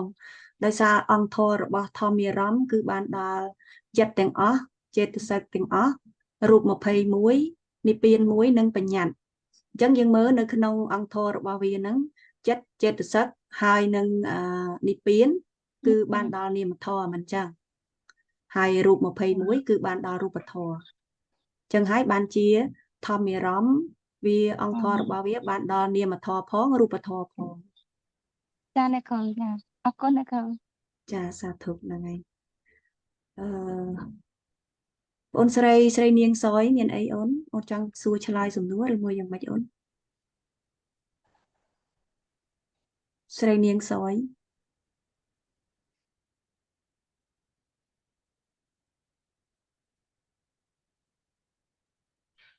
ខ្ញុំឆ្ងល់ត្រង់អញ្ញលក្ខមាណាចិត្តសឹក13ចែកចេញពី2សព្វចិត្តអីទេនេះសព្វចិត្តសាធារណៈចិត្តសឹក7អាហ្នឹងចូលវិញអ្នកគ្រូ ចាអាហ្នឹងដោយសារនៅក្នុងរូបហ្នឹងលោកអត់តាន់បានដាក់ទេតែខ្ញុំបានប្រាប់មុនអញ្ចឹងណាអញ្ចឹងសព្វចិត្តសាធារណៈចេតសិកហ្នឹងគឺមាន7ហ្នឹងឯងយើងរាប់តាំងពីភាសៈវេទនាសញ្ញាចេតនាឯកកតាជីវតិន្ទ្រីនិងមនសិការៈត្រឹមដល់មនសិការៈហ្នឹងឯងគឺចេតសិកទាំង7ហ្នឹងយើងហៅថាជាសព្វចិត្តសាធារណៈចេតសិកអញ្ចឹងណាអូន ចាអរគុណច្រើនអ្នកគ្រូ ចាសាធុហ្នឹងហើយមានបងប្អូនយើងលើកដៃអ្នកមីងអុកកំហ៊ានអ្នកមីងមានអីអ្នកមីង ជំរាបសួរអ្នកគ្រូអើយខ្ញុំចង់សួរក្រៅមេរៀនបន្តិចបានទេអ្នកគ្រូ ចាអញ្ជើញអ្នកមីង ដូចជាម្សិលមិញខ្ញុំទៅកឋិនអញ្ចឹងខ្ញុំឃើញនៅក្នុងវិធីបុណ្យហ្នឹងមានធ្វើក្រុងពេលីហើយមួយទៀតគាត់ដូចថាអាចារ្យលោកអាចារ្យគាត់អ្នកសូត្ររំលឹកក្រុងពេលីហ្នឹងរំលឹកដល់គុណព្រះពុទ្ធហើយនឹងគុណទេវតាទាំងអស់អ្នកគ្រូតាំងពីទេវតាចាតមហារាជការឡើងទៅដល់ផុតហ្មងហើយគាត់មានស្គាល់ឆាយ៉ាំផ្លេដើម្បីរាំហើយនឹងថ្វាយមានភ្លេងថ្វាយហើយនៅក្នុងហ្នឹងក្រុងពេលីទាំងអស់ហ្នឹងខ្ញុំក៏បានក្រុងពេលីជាមួយគាត់ដែរប៉ុន្តែខ្ញុំនៅអត់ច្បាស់ថាក្នុងក្រុងពេលីហ្នឹងរំលឹកគុណទាំងអស់ហ្នឹងហើយថ្វាយភ្លេងថ្វាយមានគ្រប់មុខនៅក្នុងហ្នឹងខ្ញុំខ្ញុំអត់បានរាប់ទាំងអស់អ្នកគ្រូតែដូចមានប្រមាណជាន់ណាហើយអញ្ចឹងដល់ពេលខ្ញុំឆ្ងល់ថានៅក្នុងសីលពតៈបាទានធម្មជាតិដែលប្រកាន់មាំក្នុងការបដិបត្តិខុសហើយគិតថាការបដិបត្តិរបស់ខ្លួននឹងនាំឲ្យផុតទុកបានអញ្ចឹងអ្នកគ្រូកន្លែងហ្នឹងខ្ញុំអត់ច្បាស់អញ្ចឹងអ្នកគ្រូបដិបត្តិរបស់ក្រុងពេលីហ្នឹងត្រូវអត់អ្នកគ្រូ អានឹងយើងតើសួរគាត់ថាតើបំណងរបស់គាត់ធ្វើដើម្បីអីជួនកាលយើងមើលតែពីក្រៅទៅយើងអាចប៉ាន់ស្មានខុសអញ្ចឹងណាដោយបំណងរបស់បព្វបរោះយើងដែលលោកធ្វើជាប្រពៃណីដ៏ច្រើនលោកធ្វើបុណ្យប្រពៃណីដ៏ច្រើនលោកសុទ្ធតែមានគោលបំណងរបស់លោក ចឹងយើងត្រូវសួរទៅលើអ្នកដែលគាត់ធ្វើហ្នឹងតើគាត់ធ្វើក្រុងពាលីដឹងគុណចំពោះព្រះពុទ្ធព្រះធម៌ព្រះសង្ឃដឹងគុណចំពោះទេវតាហ្នឹងក្នុងគោលបំណងដឹងគុណដោយសារតែបានទទួលនៅព្រះធម៌ដោយសារតែទទួលបានរសជាតិរបស់របស់ព្រះធម៌ហ្នឹងឬមួយក៏គ្រាន់តែចង់សំសុខទេចឹងយើងត្រូវដឹងពីគោលបំណងរបស់គាត់បើយើងអត់ដឹងគោលបំណងរបស់គាត់ថាគាត់ដឹងគុណឬមួយក៏គាត់សុំសុខអាហ្នឹងយើងនឹងវិនិច្ឆ័យខុសថាហ្នឹងវាជាសិលបតុបាទានគឺជាការប្រកាន់មន់នៅក្នុងការបដិបត្តិខុសចឹងណាមីងយើងអត់អាចនិយាយបានទេអញ្ចឹងរូបភាពមួយប៉ុន្តែវាអាចចេតនាល្អនិងអាចជាចេតនាមិនល្អអញ្ចឹងតើតើយើងសួរគាត់សិនហើយដែលអ្នកមីងធ្វើរួមជាមួយគេហ្នឹងក្នុងបំណងអីដែរអញ្ចឹង ខ្ញុំអត់ដឹងអ្នកគ្រូអើយប៉ុន្តែដល់ពេលគាត់សូត្រទៅគាត់សូត្រថាអឺដែលគុណទាំងអស់ហ្នឹងគុណទេវតាទាំងអស់ហ្នឹងជួយថែរក្សាពួកយើងទាំងអស់គ្នាដែលបានក្រុងពលីហ្នឹងហើយមួយទៀតសូមឲ្យដូចថាសូមឲ្យទេវតាទាំងអស់ដែលគាត់រំលឹកហ្នឹងឲ្យសូមសេចក្តីសុខពីទេវតាទាំងអស់ហ្នឹងឲ្យថែរក្សាពួកយើងទាំងអស់គ្នាដែលបានធ្វើចំពោះគាត់ហើយរំលឹកវិញ្ញាណក្ខន្ធពពៈបរោះទាំងអស់ដែលបានចែកឋានទៅហ្នឹងសូមឲ្យអញ្ជើញមកអីចឹងណាអ្នកគ្រូមកទទួលបុណ្យផលដែលគាត់ខំប្រឹងធ្វើហ្នឹងក្នុងកិច្ចដែលគាត់និយាយក្នុងសិលមិញហ្នឹងណាអ្នកគ្រូ ចាអាហ្នឹងវាអាចជាចេតនាដែលថាចង់សុំសុខអំពីរបស់ទាំងហ្នឹងបើសុំសុខអំពីរបស់ទាំងហ្នឹងអាហ្នឹងអត់ត្រឹមត្រូវទេតាមការរៀនរបស់យើងមកវាគ្មានរបស់អីដែលឲ្យសុខយើងបានទេរបស់ខាងក្រៅវាគ្រាន់តែជាអារម្មណ៍តាមទ្វារភ្នែកតាមទ្វារតិចតាមទ្វារច្រមុះតាមទ្វារអណ្ដាតតាមទ្វារកាយនិងតាមទ្វារចិត្តរបស់យើងតែប៉ុណ្ណឹងរឿងសុខរឿងទុក្ខគឺស្រេចតែលើចិត្តនិងចេតសិករបស់យើងដែលការសន្សំល្អច្រើនទៅក៏មានការពិចារណាត្រូវមានការធ្វើទុកក្នុងចិត្តត្រូវទៅក៏កើតនៅសុខសោមនស្សឬមួយកើតនៅឧបេក្ខាដែលប្រកបជាមួយនឹងមហាកុសលចិត្តទៅប៉ុន្តែបើសិនជាការគិតនឹងមិនត្រឹមត្រូវទេបានន័យថាអារម្មណ៍នឹងវានឹងអាចនាំឲ្យចិត្តនឹងគិតមិនត្រឹមត្រូវទេអាចកើតជាអយោនិសោមនសិការៈអាចកើតជាអកុសលចិត្តដែលប្រព្រឹត្តទៅនៅក្នុងពួកដែលធ្វើនាំឲ្យចិត្តហ្នឹងវាមានកិលេសនឹងឯងអញ្ចឹងវានាំឲ្យកើតទោមនស្សឬមួយក៏វានាំឲ្យកើតសោមនស្សឧបេក្ខានៅក្នុងអកុសលចិត្តទេអញ្ចឹងណាអញ្ចឹងយើងត្រូវមើលចេតនារបស់គាត់នៅក្នុងការធ្វើហ្នឹងបើសិនជាការសុំសុខនឹងពីរបស់ខាងក្រៅទេគឺអត់ត្រឹមត្រូវទេនឹងគឺការបដិបត្តិនឹងមិនត្រឹមត្រូវទេប៉ុន្តែបើគ្រាន់តែរំលឹកដឹងគុណដល់ទេវតាអ្នកថែរក្សាទឹកដីរំលឹកដឹងគុណដល់ព្រះពុទ្ធព្រះធម៌ព្រះសង្ឃដែលបានទុកពុទ្ធបច្ចនៈឲ្យពួកយើងរៀនហើយយើងសិក្សាមកទៅក៏បានដឹងថាអូព្រះសម្មាសម្ពុទ្ធពិតជាអស្ចារ្យមែនបើក្រៅតែពីព្រះសម្មាសម្ពុទ្ធគឺมันអាចយកសច្ចធម៌នឹងមកបង្រៀនពួកយើងបានទេអាហ្នឹងគឺការដឹងគុណបើសិនជាការដឹងគុណអញ្ចឹងទេទោះបីយើងធ្វើទង្វើនឹងដូចគ្នាក៏ដោយប៉ុន្តែវាគឺជាសេចក្តីដឹងគុណទេការតបដឹងគុណទេអញ្ចឹងណាដោយលក្ខណៈពួកយើងអ្នកដឹងគុណព្រះពុទ្ធព្រះធម៌ព្រះសង្ឃអីអញ្ចឹងទៅក៏មានរៀបជាអាសនៈហើយក៏មានថ្វាយជាផ្កាអីអញ្ចឹងជាដើមអញ្ចឹងអាហ្នឹងគឺក្នុងលក្ខណៈបំណងថាយើងដឹងគុណដល់ព្រះពុទ្ធព្រះធម៌ព្រះសង្ឃដែលយើងបានរៀនមេរៀនហើយយើងបានអាចទទួលយកនៅផលប្រយោជន៍យកមកបប្រតិបត្តិមកមើលមកវាឃើញនៅក្នុងជីវិតរបស់យើងពិតប្រាកដអញ្ចឹងយើងដឹងគុណតបវិញអញ្ចឹងវាអត់មានអីខុសទេអញ្ចឹងបានថាទង្វើមួយប៉ុន្តែអាចចេតនាល្អនិងចេតនាមិនល្អអាចជាការបដិបត្តិខុសនិងអាចជាការបដិបត្តិមិនត្រឹមត្រូវអញ្ចឹងជាការបដិបត្តិត្រឹមត្រូវអញ្ចឹងណាអ្នកមីងអញ្ចឹងយើងអាចវិនិច្ឆ័យបានទេអញ្ចឹងសំខាន់គឺនៅលើចេតនារបស់គាត់ចេតនាជាតួកម្មអញ្ចឹងណាអ្នកមីងចាប៉ុន្តែគាត់សូត្រមកថាអញ្ចឹងប៉ុន្តែខ្ញុំអត់បានសួរគាត់ទេអ្នកគ្រូអញ្ចឹងពេលដែលគាត់សូត្រពេលដែលគាត់សូត្រសូមដូចថាថ្វាយហើយនឹងសូមឲ្យទេវតាទាំងអស់ទាំងមានទេវតា4ធំដែលនៅក្នុងចាតុមហារាជការហ្នឹងគាត់ថែរក្សាពួកយើងទាំងអស់គ្នាហ្នឹងឲ្យបានសេចក្តីសុខអញ្ចឹងណាអញ្ចឹងពាក្យសម្ដីហ្នឹងខុសហើយអ្នកគ្រូពាក្យសម្ដីហ្នឹងវាអាចចេញពីចេតនាដូចខ្ញុំនិយាយចឹងអញ្ចឹងយើងមិនអាចវាស់ថាការនិយាយរបស់គាត់ហ្នឹងសុទ្ធតែចេញអំពីចេតនាអាក្រក់អីអញ្ចឹងដែរទេអញ្ចឹងណា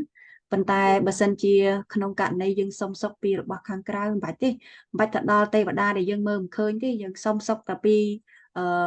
ព្រះសង្ឃណាមួយឬមួយក៏សប្បុរសណាមួយដែលគាត់អត់ដឹងថាយើងសុំសុខផងអញ្ចឹងវាមានអីបានអញ្ចឹងវាមានអីត្រូវហើយវាកើតសុខអត់បើយើងសុំមកយើងខ្វះអញ្ចឹងវាមិនបានសេចក្តីសុខកើតបើគាត់អត់ដឹងផងអញ្ចឹងហើយសត្វលោករបស់យើងសុទ្ធតែប្រព្រឹត្តទៅតាមកម្មរៀងខ្លួនសូម្បីតែអ្នករស់នៅឋានតាវតឹងឬមួយក៏អ្នកដែលរស់នៅឋានទេវតាទាំង6ជាន់នឹងក៏ដោយក៏លោកមានកម្មជារបស់លោកដែរអញ្ចឹងលោកត្រូវការធ្វើកិច្ចការរបស់លោកផ្សេងដែរលោកមិនចេះតែមកជួយយើងទេអញ្ចឹងណាហ្នឹងហើយឥឡូវយើងឧទាហរណ៍មើលដូចនៅក្នុងក្រុមគ្រួសារយើងអញ្ចឹងកូនម្ដាយឪពុក2អញ្ចឹងកូនហ្នឹងបើសិនជាកូនសំពះនឹងសុំសុខតែពីឪពុកម្ដាយអញ្ចឹងទៅតើឪពុកម្ដាយនឹងឲ្យសុខបានទេអញ្ចឹងឪពុកម្ដាយនឹងអាចឲ្យកូនមានបានអត់បើយើងអត់រោទេឪពុកម្ដាយអាចនិយាយថាសូមឲ្យកូនបានសេចក្តីសុខសូមឲ្យកូនមានបានប៉ុន្តែសួរថាបើសិនជាយើងមិនបានរកស៊ីយើងមិនបាននឹងទទួលនៅ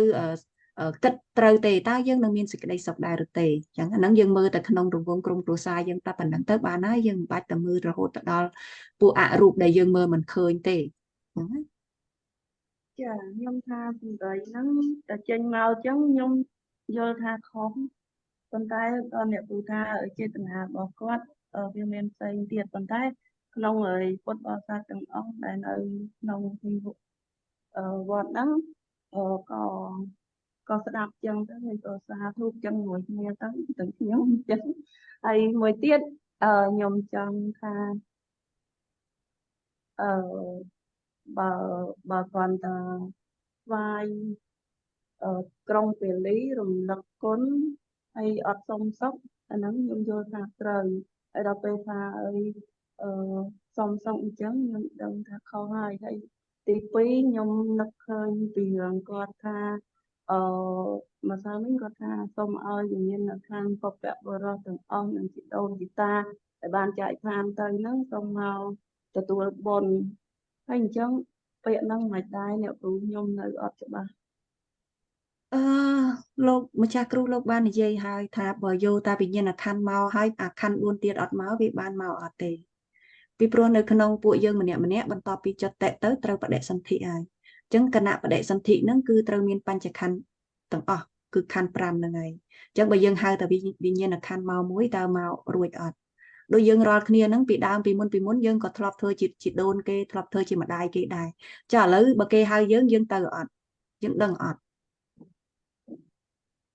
អ្នកគ្រូចាអាហ្នឹងដូចគ្នាដែរ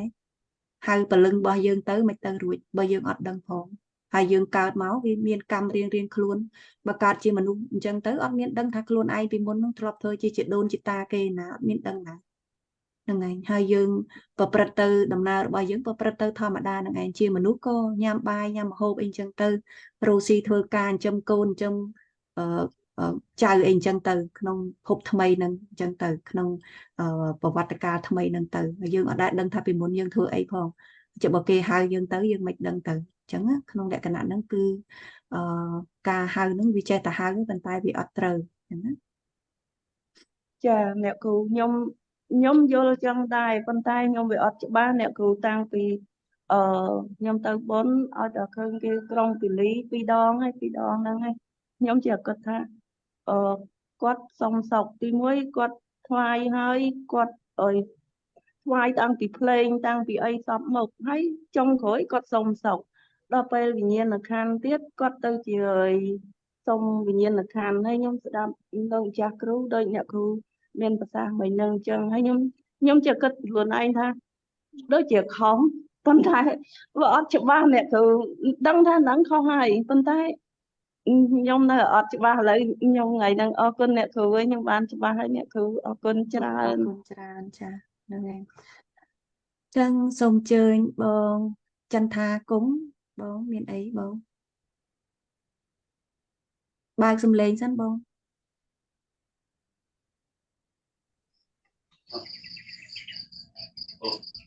ចាជំរាបសួរអ្នកគ្រូនិងមិត្តពធទាំងអស់ខ្ញុំគឺជាសិស្សថ្មីហើយក៏ដូចជាខំតាមដានដែរតែហាក់បីដូចជាតន់ខ្លះមិនតន់ខ្លះហើយនៅក្នុងខ្ញុំនៅឆ្ងល់នៅក្នុងក្រុមរបស់យើងដូចមានទី3មិនដឹងថា ក្រុមណាដែលជាក្រុមសម្រាប់មេរៀនរបស់យើងព្រោះជួនកាលខ្ញុំបើកដូចចង់វិញដែរហើយមិនដឹងជាសំណួរនៅក្នុងថ្នាក់ណាទេតែខ្ញុំ សំណួរគឺខ្ញុំដាក់នៅក្នុងធម្មសាកច្ឆាចេតសិកបរមត្តបង ចាប៉ុន្តែក្នុងនោះមានថ្នាក់ម៉ោងផ្សេងទៀតនៅក្នុងនឹងដែរអត់សំណួរ ដូចជាអត់មានទេខ្ញុំដាក់តែមួយកន្លែងនឹងឯងចឹង ខ្ញុំស្ដាប់ខ្ញុំមើលសំណួរខ្លះហាក់បីដូចជាច្រឡំព្រោះមួយសំណួរខ្លះហាក់បីដូចថាយើងអត់ទាន់រៀនហើយមានសំណួរអញ្ចឹងណាចា ចា ឥឡូវអ្នកគ្រូមិនអីចាប់ពីនេះទៅខ្ញុំនឹងព្យាយាមនៅពេលដែលឃើញសំណួរខ្ញុំនឹងស្រាវជ្រាវឡើងវិញហើយចង់សួរអ្នកគ្រូសំណួរមួយថាតើលោកសន្និវិសមានន័យដូចដេចហើយមានប្រមាណអ្វីខ្លះកន្លែងនេះខ្ញុំវាអត់ទាន់ច្បាស់គ្រូសំណួរទាំងអស់ខ្ញុំព្យាយាមកត់ដែរតែខ្ញុំអត់ចាំហើយណាមួយការឆ្លើយនឹងខ្លាចដោយសារស្ដាប់បងទៅខ្ញុំផ្ទៀងផ្ទាត់នឹងសំណួរដែលខ្ញុំបានកត់ហ្នឹងណាអ្នកគ្រូហើយមិន ចា ទាន់ នឹងប្រហែលជានៅក្រុមផ្សេងទៀតដឹងបង អញ្ចឹងហ៎ លោកសន្និវិសហ្នឹងដូចជាអត់មាននៅក្នុងក្រុមយើងសួរទេប្រហែលជាអាចនៅក្នុងក្រុមរបស់បងប្អូនរតនៈ នេះបងអូនសុខាអ្នកគ្រូចំនួនហ្នឹងនៅក្នុងក្រុមអូនសុខា ហ្នឹងហើយដោយសារតែក្រុមច្រើនពេកអញ្ចឹងបងគាត់ច្រឡំក៏អត់ដឹងក្រុមមួយណាទៅក្រុមមួយណា ហ្នឹងដែរអ្នកគ្រូក្រុម ចា ហ្នឹង ហ្នឹងក្រុមអូនសុខាអាហ្នឹងខ្ញុំអត់ដឹងទេព្រោះអីប្រហែលជាគាត់មិនដឹងនៅក្រុមណាពីព្រោះខ្ញុំមានដែរប៉ុន្តែមិនដឹងថាក្រុមណាខ្ញុំអត់ដែរបានចូលមើលក្រុមប្អូនរតនៈក្តីក្រុមប្អូនសុខាក្តីខ្ញុំអត់ដឹងថាមួយណាទេអញ្ចឹងក្រុមណាដែលខ្ញុំបង្កើតខ្ញុំមើលការខុសត្រូវតែក្រុមហ្នឹងទេខ្ញុំមើលតែបងប្អូនយើងនៅក្នុងហ្នឹងទេអញ្ចឹងណា ចាអ្នកគ្រូខ្ញុំនៅច្បុកច្បល់រឿងក្រុមហ្នឹងបើកទៅជួនកាលបើកនៅក្នុងក្រុមធម្មសាកច្ឆាហ្នឹងតែដូចសំណួរហាក់បីដូចមិនចូលក្នុងមេរៀនរបស់យើងទេ អ្នកមីងមើលក្នុង Telegram ឬមិនមែនអ្នកមីង ខ្ញុំមើលក្នុង Telegram ចាអ្នកមីង ខ្ញុំ ចូល សូមចូលរួមខ្ញុំសូម ចាខ្ញុំ ចូល ជម្រាប រួម គាត់ ប្រាប់ម៉ោងបងតិចខ្ញុំសូមចូលរួមប្រាប់ម៉ោងបង ចា លោកគ្រូរតនៈគាត់ទៅរៀនពីត្រឹមម៉ោង 12 ដល់ម៉ោង 2 ទេតែចាប់ពីម៉ោង 2 រហូតទៅដល់ម៉ោង 4 អាហ្នឹងអូនសុខាអ្នកបរៀនតាម Telegram អាហ្នឹងអត់មានចូលក្នុងZoomមួយលោកគ្រូរតនៈទេបងបើកមកប្រហែលជាចូលអូនសុខាហើយព្រោះអីអូនសុខាគាត់បរៀនម៉ោង 2 ដល់ម៉ោង 4 អត់មានចូលក្នុង Zoom អត់មានចូលក្នុងក្រុមអីទេអាហ្នឹងគាត់សម្រាប់បន្ថែមពីដូចថាអ្នកដែលអត់ចេះអញ្ចឹងណាចាគាត់ជួយបន្ថែមហ្នឹងហើយខ្ញុំសូមអរគុណ រងច្រឡំមកចាប់ពីម៉ោង 4 ដល់ម៉ោង 6 អ្នកមីង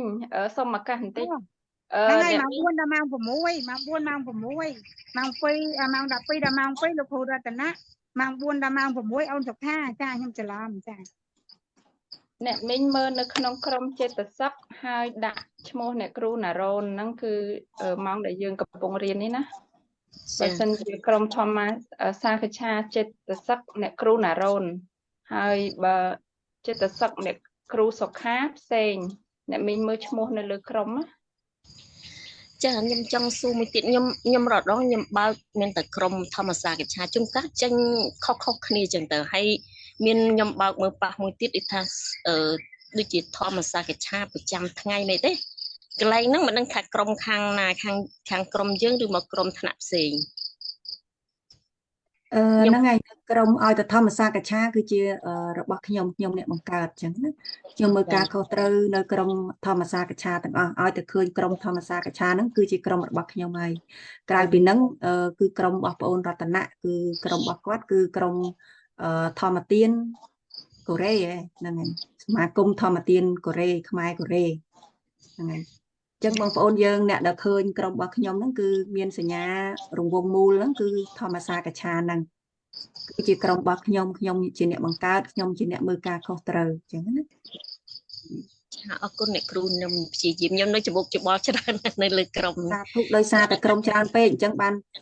បងអូននប់អាលគាត់សំណូមពរថាឲ្យជួយបើក Telegram មួយទៀតអំពីសំណួរចម្លើយខ្ញុំថាវាច្រើនពេកហើយបងប្អូនយើងគាត់មិនដឹងរត់ទៅណារត់ទៅណីវាច្រើនមែនទេហ្នឹងណាហ្នឹងហើយ ខំព្យាយាមមើលដែរដូចចាប់ម្ដងឃើញអានេះម្ដងឃើញនេះរអាសំណួរពិតប្រាកដដែលបើខ្ញុំតាមដានដែលមេរៀនអ្នកគ្រូបរៀនហ្នឹងជួនកាលខ្ញុំបើកទៅវាអត់ឃើញដែលអ្នកគ្រូថាសំណួរចម្លើយដាក់នៅក្នុង page នៅក្នុងនេះភាគច្រើនបើអត់ឃើញទេសំណួរទី1ខ្ញុំព្យាយាមបើកឃើញម្ដងហើយ sắp tầm miền tu sắp call máu bác mà vinh rọt khởi tầm nào biết đôi nào của bạn rồi cái này copy bong khơi bong sừng cọt nó lơ vi bằng tách tới hay bong copy vô máu hai vô mò tờ xe nó không nốt tới đã pass nó không nốt tới bong tục nó không nốt mơ từ và sân chị bong ắt mơ tới vì ai rốt lang lơ với nhảy hay của bạn nông cá bong rô vì của bạn riêng rô cái này nâng phân tay ở toàn trẻ cái này ní chăm mới sư côn dần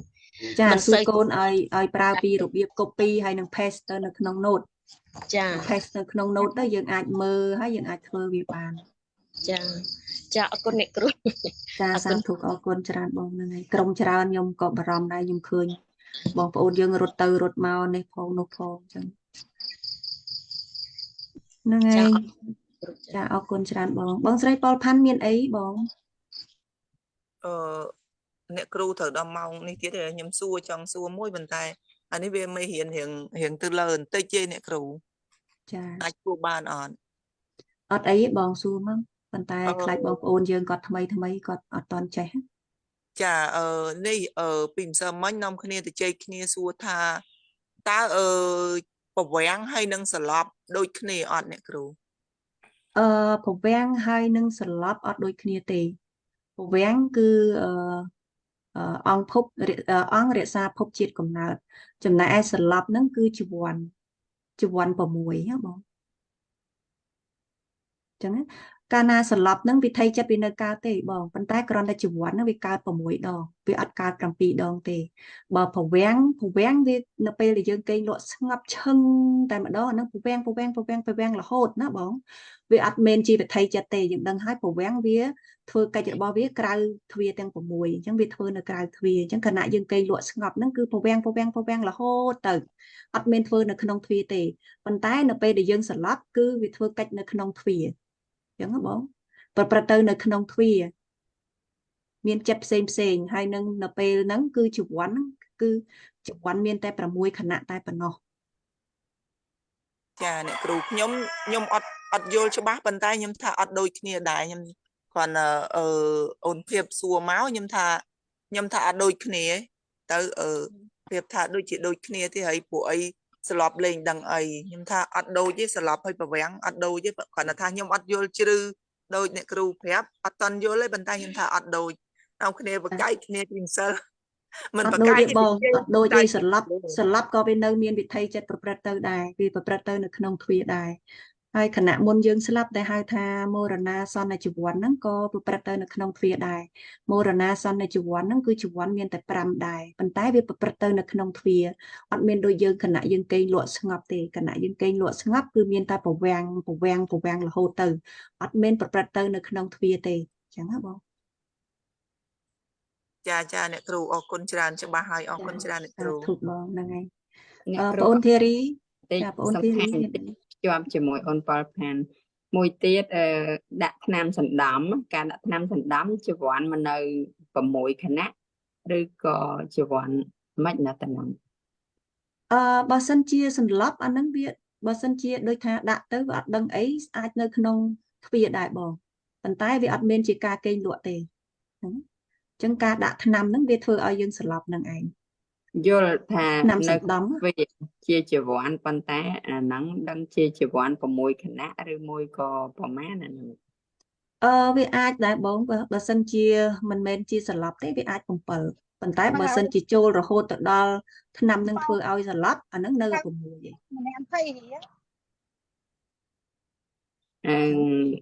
ដាក់ថ្នាំសណ្ដំពេលខ្លះគេដាក់ឲ្យត្រឹមតែឧទាហរណ៍ថាបើវះកូនអ្នកខ្លះគេអត់ដាក់ស្លាប់ទាំងអស់ហើយគេដាក់តែមួយស្ពឹកចុកពោះហ្នឹងទៅហើយគេវះយកកូនទៅអ្នកខ្លះដាក់ស្លាប់ទាំងអស់តែហ្មងអាហ្នឹងចាអាហ្នឹងបានថាជួនកាល7ជួនកាល6បើអត់តន់ស្លាប់ទេអាច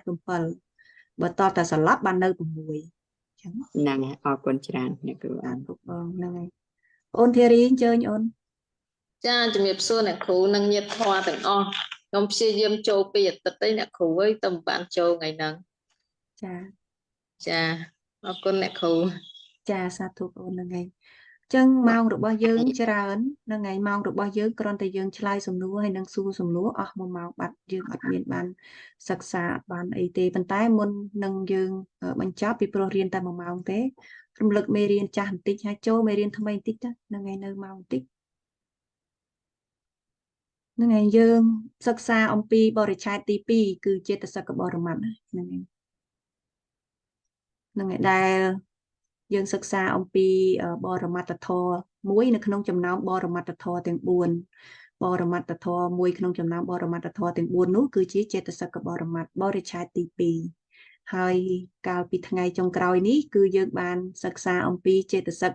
រាយនាមបានន័យថារាយឈ្មោះរបស់ចេតសិកទាំង52ណាបងប្អូនយើងថ្មីគួរតែមានពេលទន្ទិញមើលនៅក្នុងចេតសិកឈ្មោះរបស់ចេតសិកនីមួយជាភាសាបាលីនេះទាំងតាំងពីលេខ1រហូតមកដល់លេខ52នេះហ្នឹងហើយតែដោយសារតែលោកដាក់មកក្រុមអញ្ចឹងមកអត់មានមកដល់52ទេអញ្ចឹងមួយក្រុមនេះគឺក្រុមអញ្ញសមានាចេតសិកមាន13គឺមានតាំងពីលេខ1ភាសៈរហូតមកដល់ឆន្ទៈហើយចេតសិកដែលជាក្រុមអកុសលចេតសិកហ្នឹងគឺមានតាំងពីលេខ1រហូតមកដល់14ហើយនឹងក្រុមសោបនៈចេតសិក25គឺមានតាំងពីលេខ1សទ្ធារហូតមកដល់លេខ25គឺបញ្ញាអញ្ចឹងសូមឲ្យបងប្អូនយើងអ្នកដែលទៅនឹងចូលរៀនមិនដែលរៀនសោះសូមឲ្យទន្ទិញណាថ្ងៃទន្ទិញតាំងពីភាសៈវេទនាសញ្ញាចេតនារហូតមករៀនទន្ទិញជាភាសាបាលីថ្ងៃរៀនរៀនទន្ទិញហើយបើសិនជាអត់ចេះទេបើកវីដេអូមើលម្ដងទៀតហើយនឹងចាប់ផ្ដើមទន្ទិញម្ដងមួយរហូតដល់យើងអាចចេះចេតសិកទាំង52មួយថ្ងៃចេះតែ1ឬមួយក៏2ទៅក៏បានហើយហ្នឹងហើយអាចទៅតាមសមត្ថភាពទៅតាមពេលវេលាទៅតាមអធ្យាស្រ័យរបស់បងប្អូនអញ្ចឹងណាហ្នឹងហើយហើយថ្ងៃនោះក៏យើងបានសម្រាយខ្លះមកហើយនៅពួកអញ្ញសមានាចេតសិកទាំង13ដែលភាសៈមានន័យថាការប៉ះខ្ទប់វេទនាការសោយអារម្មណ៍សញ្ញាការចងចាំចេតនាការតាំងចិត្តឯកកតាការមិនរវើរវាយជីវតិន្ទ្រីការរក្សាសហជាតិធម៌មនសិការៈការរួបរวมសហជាតិធម៌ហើយបកិនកៈចេតសិក6គឺមានវិតកៈការលើកចិត្តឡើងកាន់អារម្មណ៍វិចារៈការពិចារណាអធិមោខៈការដាក់ចិត្តសុខឬសន្និដ្ឋានវិរិយៈការឧស្សាហ៍បៃតៈការឆ្អែតចិត្តឆន្ទៈការប្រាថ្នាដើម្បីធ្វើនឹងគឺជាសម្រាយនៃអញ្ញសមានាចេតសិកទាំង13ដែលយើងនឹងសិក្សាមួយនឹងឯងឃើញបងអូនគាត់សួរដែរថាវេទនាមានន័យដូចម្ដេចតើការសោយវេទនាមានន័យដូចម្ដេចនឹងឯងយើងនឹងសិក្សាទេបងអូនកុំបារម្ភនឹងឯងយើងនឹងសិក្សាទៅបណ្ដើអញ្ចឹងយើងថ្ងៃនេះយើងនឹងសិក្សាអំពីក្រុមសព្វចិត្តសាធារណចេតសិកដែលមានចេតសិក7ហ្នឹងឯងអញ្ចឹងសព្វបូកនឹងចិត្តបូកនឹងសាធារណៈបូកនឹងចេតសិកនេះគឺមានន័យថាចេតសិកដែលកើតទូទៅគ្រប់ចិត្តទាំងអស់និយមន័យរបស់វាឬមួយក៏សម្រាយរបស់វាគឺមានន័យថាចេតសិកកើតទូទៅ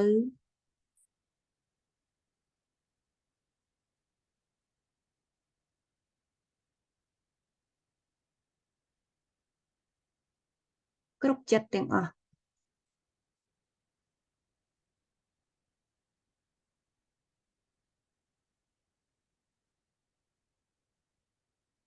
ចឹងសព្វចិត្តសាធារណចេតសិកគឺជាចេតសិកដែលកើតទូទៅគ្រប់ចិត្តទាំងអស់ហើយមាន7ចេតសិកហ្នឹងហើយអញ្ចឹងមាន7ចេតសិកនេះនៅក្នុងនេះមាន7ចេតសិកហ្នឹងគឺមានភាសៈវេទនាសញ្ញាចេតនាឯកកតាជីវតិន្ទ្រីនិងមនសិការៈគឺមាន7ចេតសិកហ្នឹងហើយអញ្ចឹងថ្ងៃនេះយើងនឹងសិក្សាអំពីចេតសិកទី1ហ្នឹងទី1គឺមានឈ្មោះថាភាសៈចេតសិកនេះបើសិនជាអង់គ្លេសលោកហៅថាជា context or sense impression បងប្អូនអ្នកដែលចេះអង់គ្លេសក៏អាចអានតាមហ្នឹងទៅបើមិនចេះក៏មិនអីដែរយើងអាចអានជាភាសាបាលីហើយនឹងយើងនឹងសិក្សាអំពីវាមានជាសម្រាយដូចគ្នាដែរអញ្ចឹងភាសៈចេតសិកនេះគឺជាភាសៈតេតិជាភាសាបាលីស្មើនឹងភាសោយើងអាចពេលខ្លះលោកហៅថាភាសោក៏បានភាសៈក៏បានវាគឺអាចប្រើបានទាំងពីរហ្នឹងឯង ចឹងភាសាឬភាសោមានន័យថាធម៌ដែលមានឈ្មោះថាភាសាព្រោះអត្ថាអត្តនេះបានន័យថាសេចក្តីឬន័យមានន័យថាន័យឬសេចក្តីមានន័យថាការប៉ះខ្ទប់ការប៉ះខ្ទប់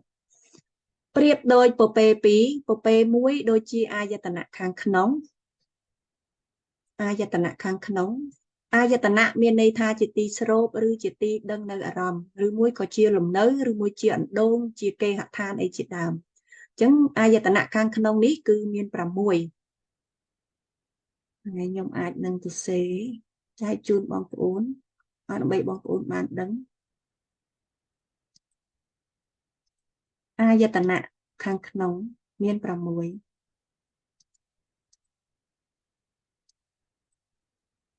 អាយតនៈ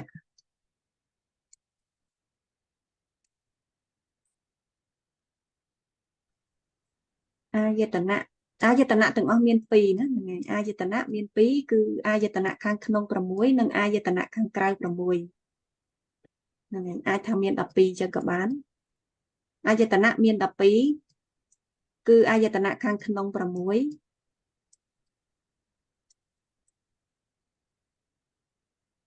អាយតនៈខាងក្នុងមាន6ទីស្រូបនៅខាងក្នុងឬមួយក៏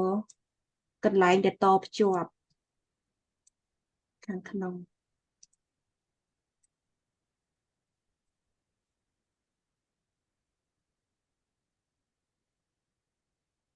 អាយតនៈខាងក្នុងមាន6ហ្នឹ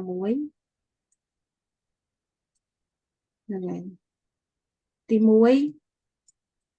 ចក្ខាយតនៈជើងខហើយជើងវោទៀតណាហ្នឹងហើយចក្ខាយតនៈចក្ខុបុកនឹងអាយតនៈស្មើនឹងចក្ខាយតនៈចក្ខាយតនៈដាក់បន្តអញ្ចឹងមកដើម្បីឲ្យចេញជាណៈវាមកជាភាសាខ្មែរយើងហ្នឹងហើយនឹងសោតាយតនៈ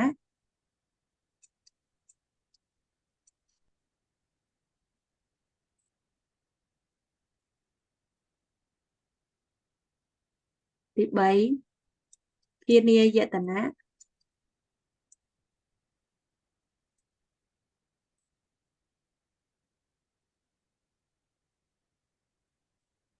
ទី4ជីវហាយតនៈ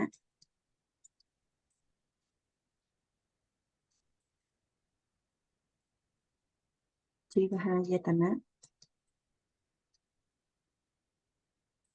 ទី5កាយាយតនៈ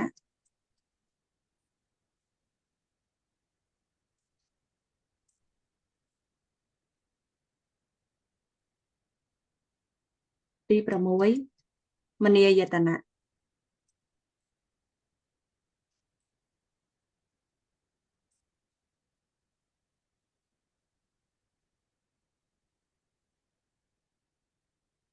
5ខាងលើជារូបពធមួយខាងក្រោមជានាមធម៌ជាចិត្តទាំងអស់អ្នកគ្រូសុំទី4មួយអ្នកគ្រូទី4ជីវហាយតនៈ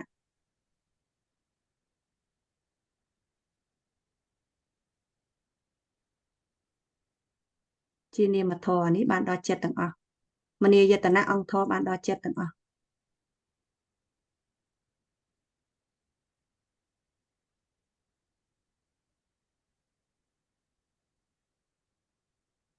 សុំថយក្រោយបន្តិចទី3មួយទៀតអ្នកគ្រូទី3ទី3ឃានាយតនៈខោដាក់ស្រអាណូស្រអាយោតណូរះមក2ហ្នឹងហើយអញ្ចឹងចក្ខាយតនៈសោតាយតនៈឃានាយតនៈជីវហាយតនៈកាយាយតនៈនេះគឺអង្គធរវាគឺបានដល់ចក្ខុប្រសាទរូបចក្ខុប្រសាទរូបវាជារូបណាហ្នឹងហើយចក្ខុប្រសាទរូបអង្គធរបានន័យថារបស់ដើមរបស់វាហើយនឹងសោតាយតនៈគឺអង្គធរបានដល់សោតប្រសាទរូប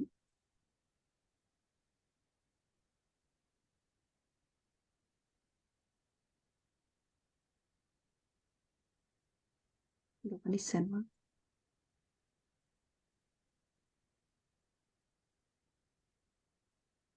ធានាយតនៈអង្គធរវាបានដល់ខៀនបសាទរូប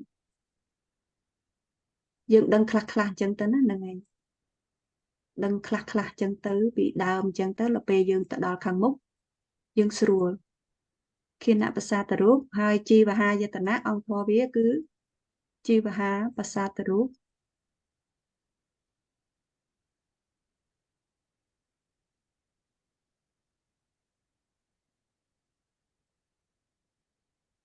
កាយាយតនៈអង្គធរគឺបានដល់កាយបសាទរូបតែយើងហៅថាបសាទ5ទាំងអស់បសាទទាំង5នេះគឺជារូបធម៌អញ្ចឹងបសាទទាំង5នេះបសាទរូបទាំង5នេះគឺជារូបធម៌អញ្ចឹងអាយតនៈខាងក្នុងអាយតនៈ5ជារូបធម៌អាយតនៈ1ជានាមធម៌អញ្ចឹងមកមួយទៀតនេះគឺជាអាយតនៈខាងក្នុងអាយតនៈខាងក្រៅអាយតនៈខាងក្នុងមាន6អាយតនៈខាងក្រៅក៏មាន6ដែរ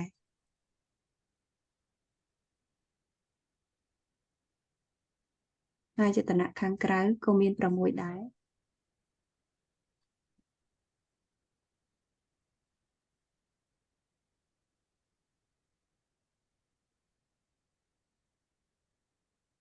ចឹងអាយតនៈខាងក្រៅចក្ខវាយតនៈជាគូជាមួយនឹងលេខ1រូបាយតនៈ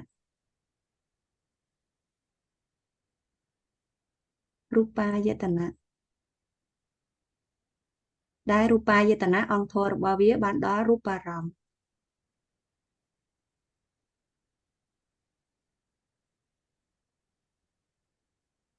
ទី2សត្ទាយតនៈសត្ទាយតនៈវាជាគូជាមួយសោតាយតនៈដែលសត្ទាយតនៈនេះអង្គធរបានដល់សត្យរូបណាហ្នឹងឯងសត្យរូបឥឡូវបានដល់វណ្ណៈរូបមិនមែនរូបារម្មណ៍ទេប៉ុន្តែវាគឺជាអារម្មណ៍ហ្នឹងឯងវាជាអារម្មណ៍របស់ប្រសាទមិនដាក់ជារូបាវចតនៈទេអង្គធររបស់វាគឺបានដល់វណ្ណៈរូបឥឡូវសុំថយតិចណាគ្រូសត្យារម្មណ៍យតនៈអឺសត្យរូបនេះបើវាคล้ายមកជាអារម្មណ៍វាគឺជាសត្យារម្មណ៍អញ្ចឹងប៉ុន្តែបើវានៅមិនមែនជាអារម្មណ៍ទេវាគឺជាសត្យរូបវាជាសម្លេងវណ្ណៈរូបនេះបើវានៅតែវាគឺជាវណ្ណៈរូបវាជាពណ៌ប៉ុន្តែបើសិនជាវាคล้ายមកជាអារម្មណ៍វាជារូបារម្មណ៍អញ្ចឹងណាហ្នឹងហើយហើយទី3អាយតនៈខាងក្រៅទី3គឺជាគុន្ធាយតនៈ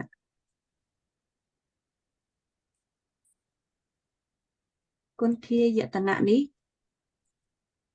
អង្គធរគឺបានដល់គុន្ធារូបគុន្ធារូបនៅពេលណាដែលវាคล้ายមកជាអារម្មណ៍វាគឺជាគុន្ធារម្មណ៍ទី4គឺរក្សាយតនៈ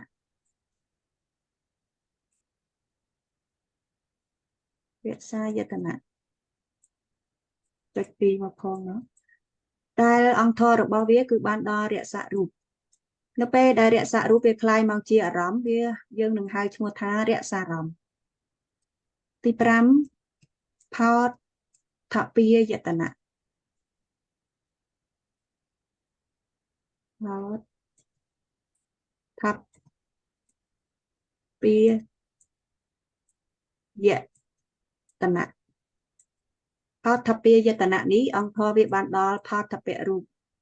3ណាផោតថពរូបនេះពិសេសសិនអង្គធរបានដល់ផោតថពរូប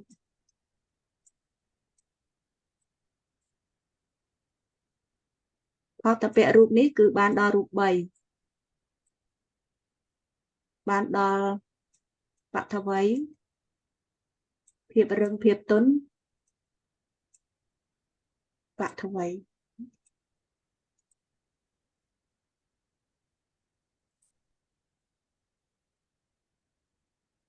បថវ័យគឺភាពរឹងភាពទន់តៃជោគឺភាពក្តៅភាពត្រជាក់ហើយនឹងវាយោភាពតឹងញ័រកម្រើកអញ្ចឹងថតថាពាវិយតនៈនេះអង្គធរវាបានដល់រូប3នេះហ្នឹងហើយអញ្ចឹងរូប3នឹងហើយចាហើយនឹងចុងក្រោយគេគឺធម្មាយតនៈអាយតនៈខាងក្រៅចុងក្រោយគឺធម្មាយតនៈថយក្រោយបន្តិចវិញណាគ្រូ ចាហៅថាពាយតនៈអូនហ្នឹងហើយអញ្ចឹងអាយតនៈទីខាងក្រៅទី6គឺធម្មាយតនៈធម្មាយតនៈនេះអង្គធរវាគឺបានដល់រូបដែលនៅសល់គឺសក្ខុមរូប16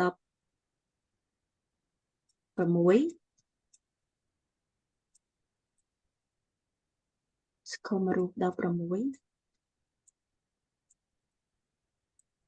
ចេតសិក52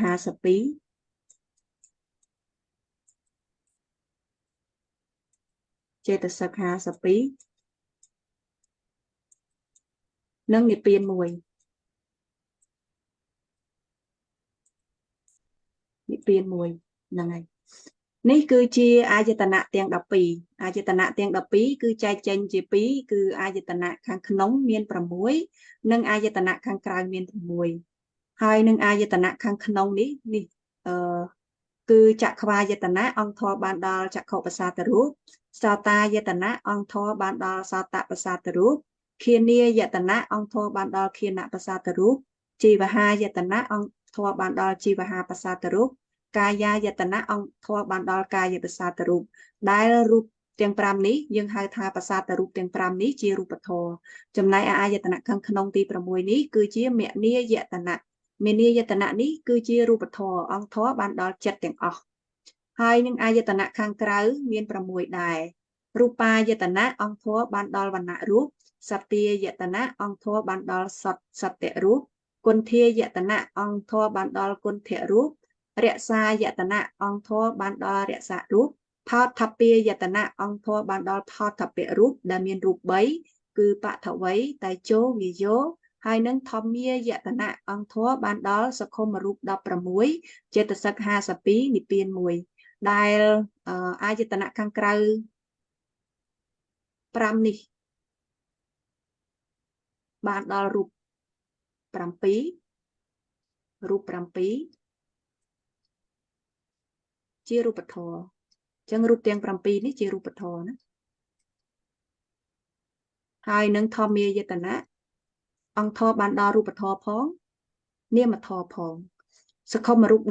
16គឺជារូបធម៌សក្ខុមរូប16ជារូបធម៌ហើយចេតសិក52និងនិព្វានគឺជានាមធម៌អញ្ចឹងធម្មាយតនៈអង្គធរវាគឺបានដល់រូបធម៌ផងនាមធម៌ផងហ្នឹងហើយអញ្ចឹងដែលលោកយើងមកមើលមេរៀនរបស់យើងវិញលោកថាភាសៈនេះគឺមានន័យថាប៉ះខ្ទប់ប្រៀបដូចជាពពេ2ពពេ1ប្រៀបដូចជាអាយតនៈខាងក្នុងអញ្ចឹងអាយតនៈខាងក្នុងពពេមួយទៀតប្រៀបដូចជាអាយតនៈខាងក្រៅអញ្ចឹងភាសៈប្រៀបដូចជាការជុលគ្នានៃពពេទាំងពីរនោះឯងអញ្ចឹងកាលណាដែលអាយតនៈខាងក្នុងប៉ះជាមួយនឹងអាយតនៈខាងក្រៅបង្កើតបានជាវិញ្ញាណអញ្ចឹងខណៈដែលរូបធម៌នឹងប៉ះគ្នាបង្កើតបានជាវិញ្ញាណនឹងហើយគឺជាតួនាទីរបស់ភាសៈនឹងយើងនិយាយពីប្រសាទទាំង5ណាយើងអត់និយាយខាងក្រោមទី6ឯទី6គឺចិត្តប៉ះជាមួយនឹងធម្មអារម្មណ៍ហើយបង្កើតបានជាមโนធាតុឬមโนវិញ្ញាណធាតុដែលវាបង្កើតភាសៈវាកើតនៅពេលដែលវិញ្ញាណនឹងកើតឡើងនឹងហើយអញ្ចឹងតួនាទីរបស់ភាសៈគឺការប៉ះខ្ទប់អារម្មណ៍ដែលចិត្តដឹងនិងជាបច្ច័យឲ្យធម៌3ប្រជុំគ្នាគឺអារម្មណ៍វត្ថុនិងវិញ្ញាណហ្នឹងហើយចឹងភាសៈគឺជាការប៉ះខ្ទប់គ្នារវាងអាយតនៈខាងក្រៅនិងអាយតនៈខាងក្នុងហើយតួនាទីរបស់ភាសៈគឺការប៉ះខ្ទប់អារម្មណ៍ដែលចិត្តដឹងចឹងកាលណាដែលអារម្មណ៍មកកាន់គន្លងរបស់ប្រសាទរូបឬមួយក៏វាកាលមកកាន់គន្លងរបស់ទ្វារណាមួយចឹងវាមកប៉ះជាមួយនឹងប្រសាទណាមួយវិញ្ញាណក៏កើតឡើងអញ្ចឹង ภาษาនឹងហើយគឺវាកើតឡើងនៅពេលដែលវិញ្ញាណនឹងកើតនៅពេលដែលរូបមកប៉ះជាមួយនឹងវត្ថុឬមួយក៏មកប៉ះជាមួយភាសាទៅរូបនឹងឯងអញ្ចឹងភាសាគឺវាមានតួនាទីប៉ះផ្ទុកអារម្មណ៍ដែលចិត្តដឹងនិងជាបច្ច័យឲ្យធម៌3ប្រជុំគ្នាអញ្ចឹងកាលណាដែលធម៌3នេះប្រជុំគ្នាភាសាក៏កើតឡើងដែលភាសាវាកើតនៅក្នុងវិញ្ញាណនេះវាមិនមែនកើតនៅក្នុងអារម្មណ៍វាមិនមែនកើតនៅក្នុងវត្ថុទេតែវាកើតនៅក្នុងវិញ្ញាណនេះអញ្ចឹងកាលណាដែលវត្ថុអារម្មណ៍និងវត្ថុហើយនឹងវិញ្ញាណនឹងវាកើតឡើងអញ្ចឹងវត្ថុ3នឹងឯងជាទីដែលភាសាត្រូវកើតអញ្ចឹងភាសាវាកើតឡើងដោយសារតែមានធម៌3នឹងប្រជុំគ្នានឹងឯងដែលភាសាវាជានាមធម៌ណាហ្នឹងឯងវាមិនកើតនៅក្នុងអារម្មណ៍វាមិនកើតនៅក្នុងវត្ថុទេតែវាកើតនៅក្នុងខណៈដែលវិញ្ញាណកើតឡើងអញ្ចឹងយើងមើលលក្ខណៈតិចតកៈរបស់ភាសាចេតសិកទី1ភាសនៈលក្ខណោភាសនៈលក្ខណោនេះគឺមានន័យថាការប៉ះខ្ទប់ជាលក្ខណៈអញ្ចឹងលក្ខណៈរបស់ភាសាគឺមានការប៉ះខ្ទប់ជាលក្ខណៈទី2សង្ខតៈអ្នករក្សាសង្ខតៈអ្នករក្សាគឺមានន័យថាមានការធ្វើឲ្យចិត្តនិងអារម្មណ៍ប៉ះខ្ទប់គ្នាជាកិច្ចអញ្ចឹងកិច្ចរបស់វាគឺធ្វើឲ្យចិត្តនិងអារម្មណ៍ប៉ះខ្ទប់គ្នាពីព្រោះវាគឺនៅក្នុងវិញ្ញាណអញ្ចឹងវាធ្វើឲ្យចិត្តហ្នឹងចិត្តដែលវានៅក្នុងហ្នឹងហើយនឹងអារម្មណ៍ប៉ះខ្ទប់គ្នាអញ្ចឹងកិច្ចរបស់វាគឺយ៉ាងហ្នឹងហើយទី3គឺសន្និបាតៈបច្ចុប្បដ្ឋាណោ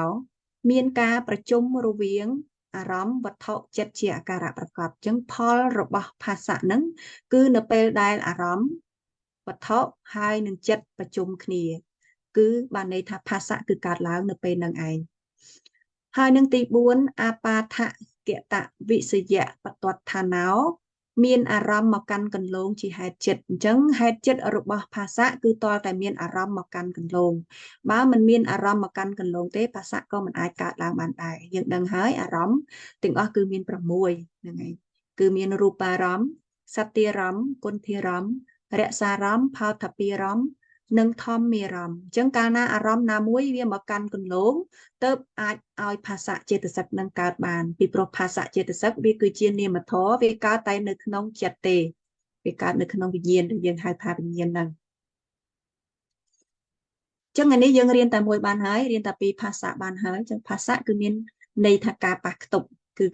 ការប៉ះខ្ទប់រវាងអាយតនៈខាងក្រៅនិងអាយតនៈខាងក្នុងហើយតួនាទីរបស់វាគឺធ្វើឲ្យធម៌3ប្រជុំគ្នាគឺអារម្មណ៍វត្ថុនិងវិញ្ញាណតែប៉ុណ្ណឹងតែមួយទៅបានហើយបងប្អូនយើងមានអីឆ្ងល់ក៏សូមលើកឡើងមកចាអូនស្រីមៀងសយសូមអញ្ជើញ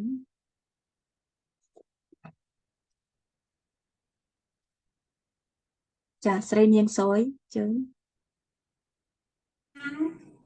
អ្នកគ្រូសូមជម្រាបលាមុនដល់ម៉ោងធ្វើការចាសូមអញ្ជើញបងពីព្រោះយើងថាតែ1ម៉ោងហើយឥឡូវលើករៀង1ម៉ោងតិចសាចូលមេរៀនថ្មីចាស្រីនាងសយសូមអញ្ជើញអូន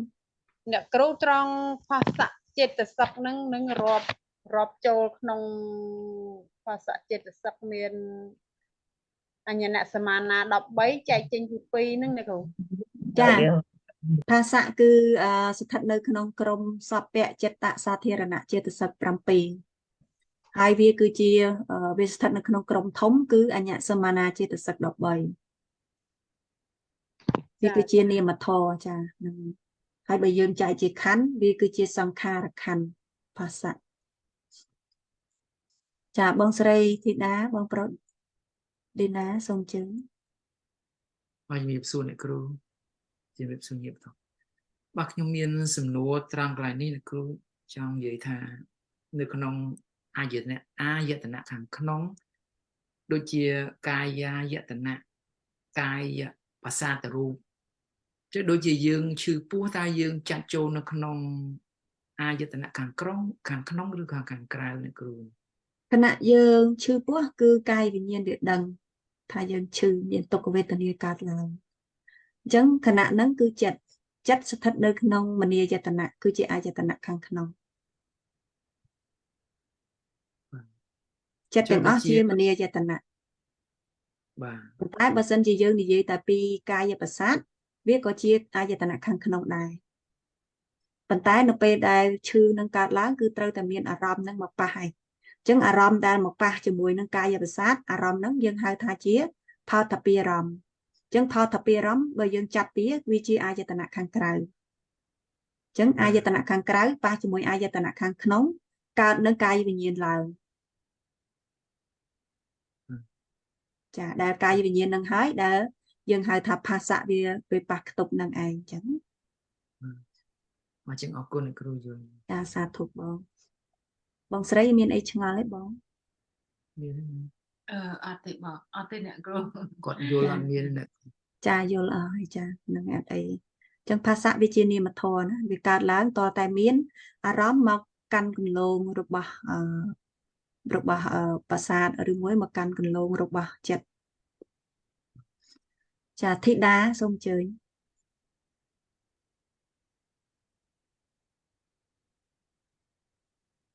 ធីតាឃើញលើកដៃសូមអញ្ជើញ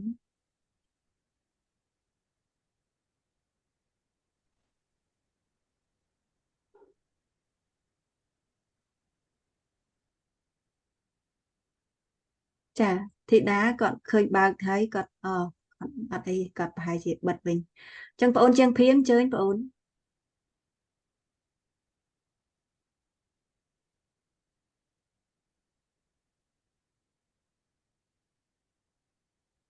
អត់ឮសំឡេង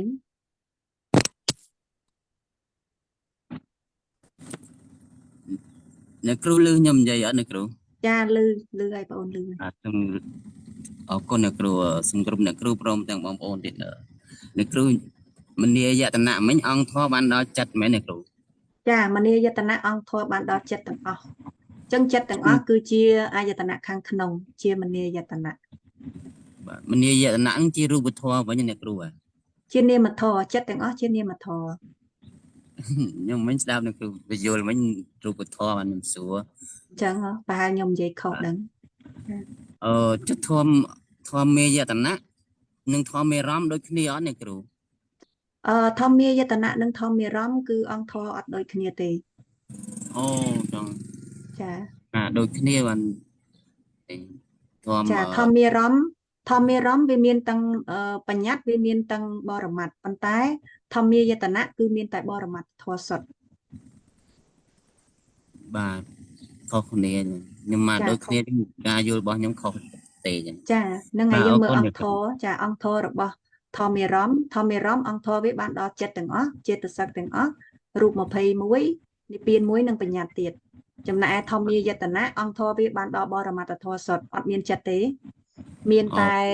សក្ខុមរូប16ចេតសិក52និព្វាន1តែប៉ុណ្្នឹងឯង បរមត្ថធម៌សុទ្ធ ចាបរមត្ថធម៌សុទ្ធអារម្មណ៍បានវាជាបរមត្ថផងបញ្ញត្តិផងតែបើអាយតនៈខាងក្រៅក៏ដោយអត្តអាយតនៈខាងក្នុងក៏ដោយសុទ្ធតែជាបរមត្ថធម៌សុទ្ធ បាទស្ទើរមកដូចគ្នាអរគុណអ្នកគ្រូ ចាសាធុអរគុណបងអូនស្រីសកុនតុង ចាជម្រាបសួរអ្នកគ្រូធម្មយាទាំងអស់ចាខ្ញុំឆ្ងល់កន្លែងអ្នកគ្រូមិញមានប្រសាសន៍ថាភាសាបើចែកជាខណ្ឌជាសង្ខារខណ្ឌមែនអត់អ្នកគ្រូ ចាជាសង្ខារខណ្ឌ ចាហ្នឹងហើយហ្នឹងមកចែកចាហើយខ្ញុំចង់សួរកន្លែងនេះកន្លែងដែលអ្នកគ្រូថាកន្លែងចិត្តលក្ខណៈទីចតុកៈរបស់ភាសាចេតសិកហ្នឹងកន្លែងចំណុចទី4ណាអ្នកគ្រូអញ្ចឹងឲ្យអ្នកគ្រូបញ្យល់ឡើងហ្នឹងបន្តិចសម្រាប់យើងថាមានអារម្មណ៍មកកាន់កន្លងជាហេតុចិត្តមកកាន់កន្លងជាហេតុចិត្តអ្នកគ្រូចង់ឲ្យអ្នកគ្រូបញ្យល់ជាសម្រាប់ឡើងហ្នឹងឲ្យខ្ញុំយល់តិចចាអរគុណច្រើនអ្នកគ្រូ តតែមានអារម្មណ៍បានចិត្តវាកើតអញ្ចឹងបានន័យថាក្នុងលក្ខណៈហ្នឹងហើយដល់ពេលតែចិត្តកើតនឹងឯងតែភាសៈវាកើតនៅក្នុងចិត្តហ្នឹងអញ្ចឹងលក្ខណៈរបស់ភាសៈដែលវាកើតនៅក្នុងចិត្តហ្នឹងគឺវាមានតួនាទីប៉ះខ្ទប់អញ្ចឹងតតែមានអារម្មណ៍មកកាន់កន្លងទៅបានមានចិត្តកើតឡើងហើយភាសៈគឺវាកើតនៅក្នុងចិត្តហ្នឹងឯងអញ្ចឹងភាសៈកើតឡើងបានតតែមានអារម្មណ៍វាមកកាន់កន្លងចាកន្លងនៅទីនេះគឺបានន័យថានៅមកក្នុងវិស័យរបស់ភ្នែកដែលភ្នែកអាចឃើញតិចអាចឮច្រមុះអាចដឹងក្លិនដាតអាចដឹងរសនឹងឯកាយរបស់យើងអាចដឹងក្តៅត្រជាក់តឹងញ័រកម្រើក អាចដឹងភាពរឹងទន់អីជាដើមនឹងហើយចិត្តរបស់យើងអាចដឹងនៅរឿងរ៉ាវផ្សេងបានកន្លងនឹងបានន័យថាមកក្នុងនៅក្នុងវិស័យរបស់ប្រសាទហើយនឹងមកក្នុងវិស័យរបស់ចិត្តអញ្ចឹងណាចាអរគុណច្រើនបងអូនបងច័ន្ទឡាអញ្ជើញបង ជំរាបសួរអ្នកគ្រូខ្ញុំឆ្ងល់កន្លែងនេះបើគេចង់សួរពីភាសាមានលក្ខណៈបែបណាយើងឆ្លើយអាក្នុងលក្ខណៈទីចតកៈហ្នឹងអ្នកគ្រូដូចជាកិច្ចឬកិច្ចយើងឆ្លើយក្នុង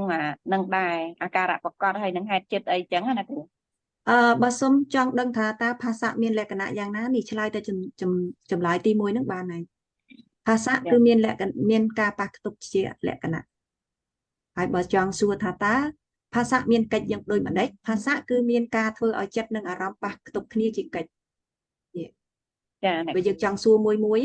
ប៉ុន្តែបើចង់សួរថាតើ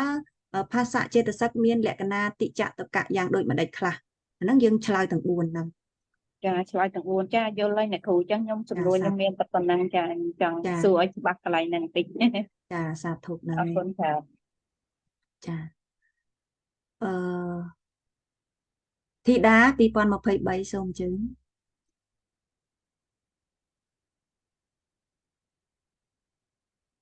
ចឹងឃើញគាត់លើកដៃធីតា2023បើកសំឡេងមកចង់សួរអីចាសូមអញ្ជើញបើអត់ចេះអ្នកគ្រូ ចា អាឡូជំរាបសួរអ្នកគ្រូលឺ ចាលឺសូមអញ្ជើញ ខ្ញុំអត់សូវចេះបើកហ្នឹង គ្រូសូមជម្រាបលាសូមជម្រាបលាចា៎ ឡូអ្នកគ្រូជំរាបសួរនឹងមិត្តពធទាំងអស់ខ្ញុំឆ្ងល់ថាភាសា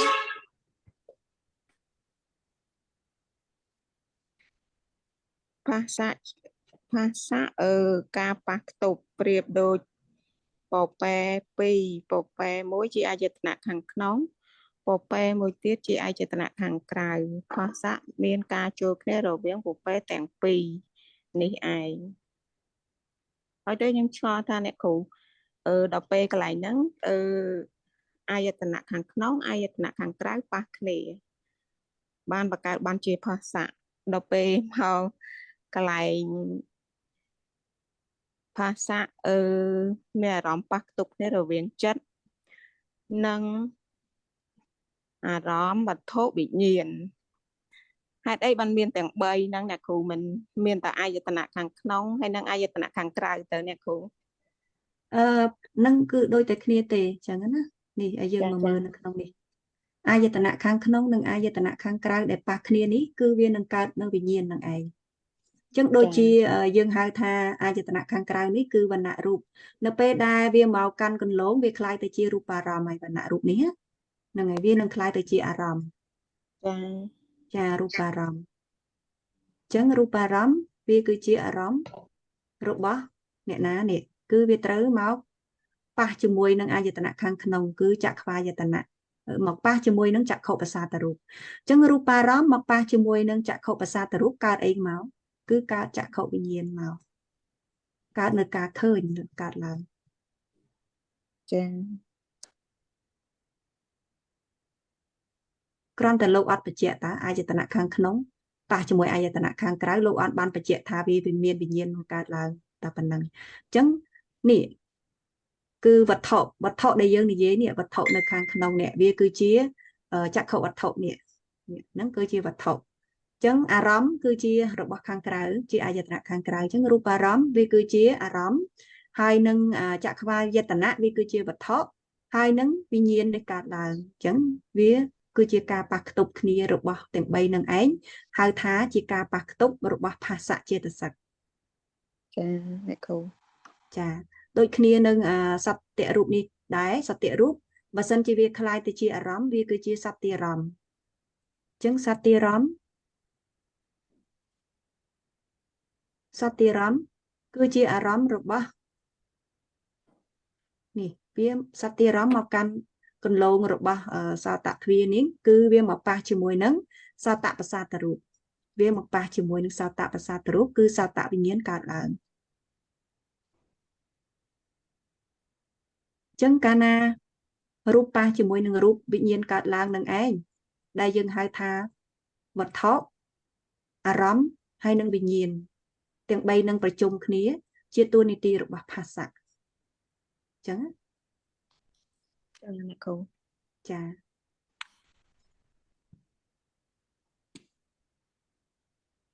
អញ្ចឹងអ្នកគ្រូអារម្មណ៍ខាងក្រៅហ្នឹងវាជារូបារម្មណ៍ឯអ្នកគ្រូ ចាអារម្មណ៍ជារបស់នៅខាងក្រៅអញ្ចឹងណាហ្នឹងហើយ ហើយ យើ ទៅ ងចាត់ វ ថា ត្ថុ ជាអារម្មណ៍ខាងក្រៅអាយតនៈខាងក្រៅវាមកប៉ះជាមួយនឹងអាយតនៈខាងក្នុងហើយបង្កើតបានជាវិញ្ញាណយើងនិយាយឲ្យស្រួលស្ដាប់គ្នាតាមពិតវាគ្មានអ្នកណាបង្កើតអ្នកណាទេវាតលតែបច្ច័យវាគ្រប់វាតលតែអារម្មណ៍នឹងមកប៉ះជាមួយនឹងប្រសាទនឹងទៅវិញ្ញាណវាកើតឡើងអញ្ចឹងខណៈអាវត្ថុរឿងវត្ថុ3នឹងប្រជុំគ្នាផ្តាំងនឹងកើតមកនឹងឯងគឺជាតួនាទីរបស់ភាសាដែលភាសាវាមិនមែនកើតនៅក្នុងរូបអារម្មណ៍វាមិនមែនកើតនៅក្នុងចក្ខុប្រសាទទេតែវាកើតនៅក្នុងចក្ខុវិញ្ញាណវាកើតនៅក្នុងចក្ខុវិញ្ញាណវាជាតួនាទីរបស់វាគឺធ្វើឲ្យធម៌3នឹងឯងប្រជុំគ្នា ចាអ្នកគ្រូ ចា អញ្ចឹងអាយតនៈខាងក្នុងជាវត្ថុ ចាអាយតនៈខាងក្នុងយើងនិយាយថាជាវត្ថុទាំងអស់ក៏អត់បានដែរពីព្រោះដោយសារតែមនីយតនៈនេះវាមិនមែនជាវត្ថុទេវាគឺជានាមធម៌ ចានេះវត្ថុឬមួយក៏យើងហៅថាវាគឺជារូបនេះវាមានតែ5ខាងលើនេះទេអញ្ចឹងហ្នឹងហើយដែលយើងអាចនិយាយថារូបារម្មណ៍មកប៉ះជាមួយនឹងចក្ខុប្រសាទយើងអាចនិយាយថាសត្តារម្មណ៍មកប៉ះជាមួយនឹងសោតប្រសាទយើងអាចនិយាយថាគុណធារម្មណ៍មកប៉ះជាមួយឃានប្រសាទហើយនឹងរសារម្មណ៍មកប៉ះជាមួយជីវហាប្រសាទផតពារម្មណ៍នេះមកប៉ះជាមួយកាយប្រសាទដល់ពេលចំណុចចុងក្រោយយើងអត់និយាយថារូបមកប៉ះមួយរូបទេយើងនិយាយថាធម្មាយតនៈនេះមកកាន់គន្លងរបស់ចិត្តអញ្ចឹងណាហ្នឹងអាចថាប៉ះគ្នាអញ្ចឹងក៏បានដែរថាធម្មាយតនៈប៉ះជាមួយចិត្តมันអាចប៉ះមួយរូបទៀតទេចាចិត្តហ្នឹងប្រកបនៅតំណឹងទៀត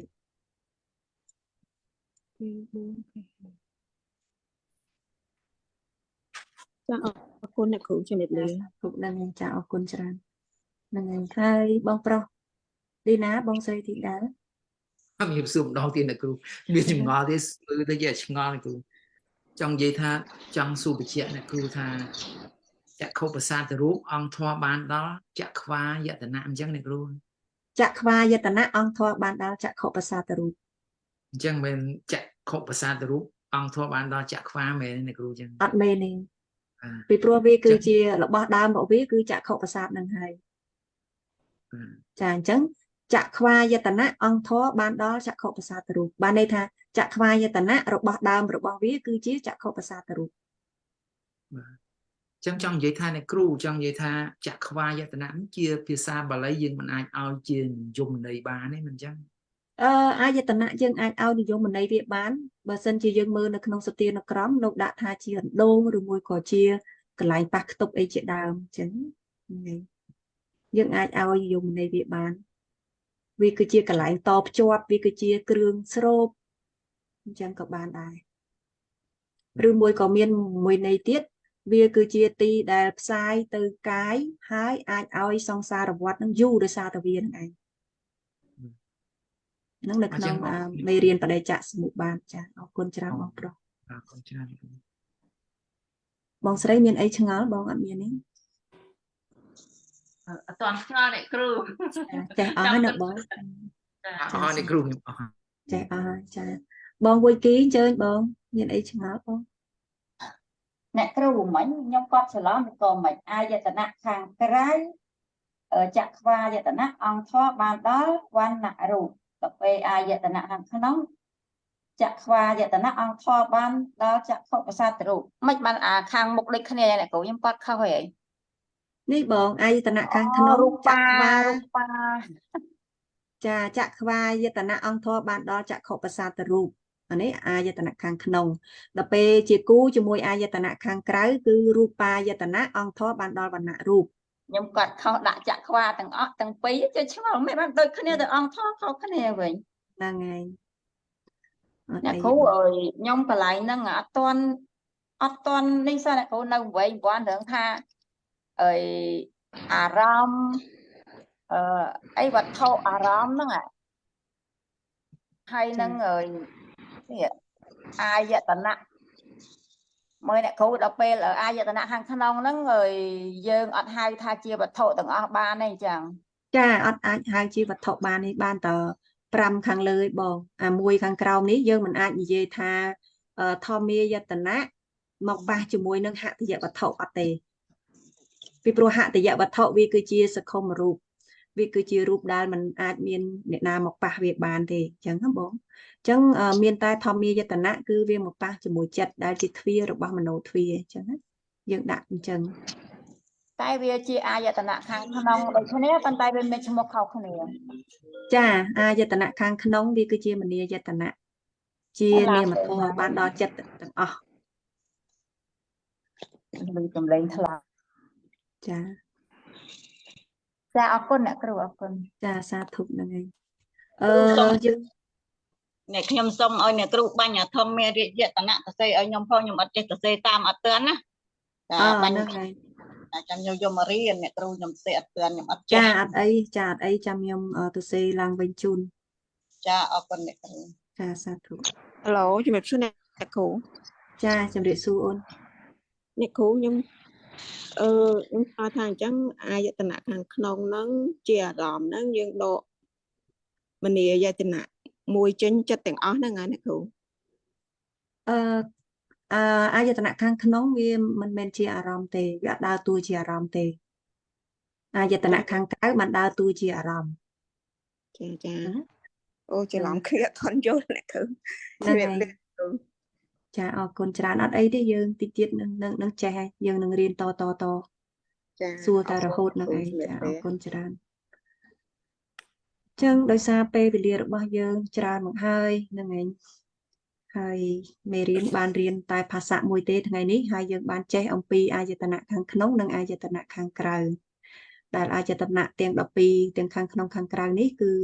អង្គធម៌គឺបានដល់បរមត្ថធម៌សុទ្ធអត់មានបញ្ញត្តិទេនឹងកុំច្រឡំជាមួយនឹងធម្មអារម្មណ៍អង្គធម៌របស់វាបានដល់បរមត្ថធម៌ផងបញ្ញត្តិផងហ្នឹងហើយអញ្ចឹងតែប៉ុណ្្នឹងឯងចាសូមនមស្ការលាសូមជម្រាបលាបងប្អូនយើងទាំងអស់គ្នាជម្រាបលាអ្នកគ្រូអរគុណអ្នកគ្រូ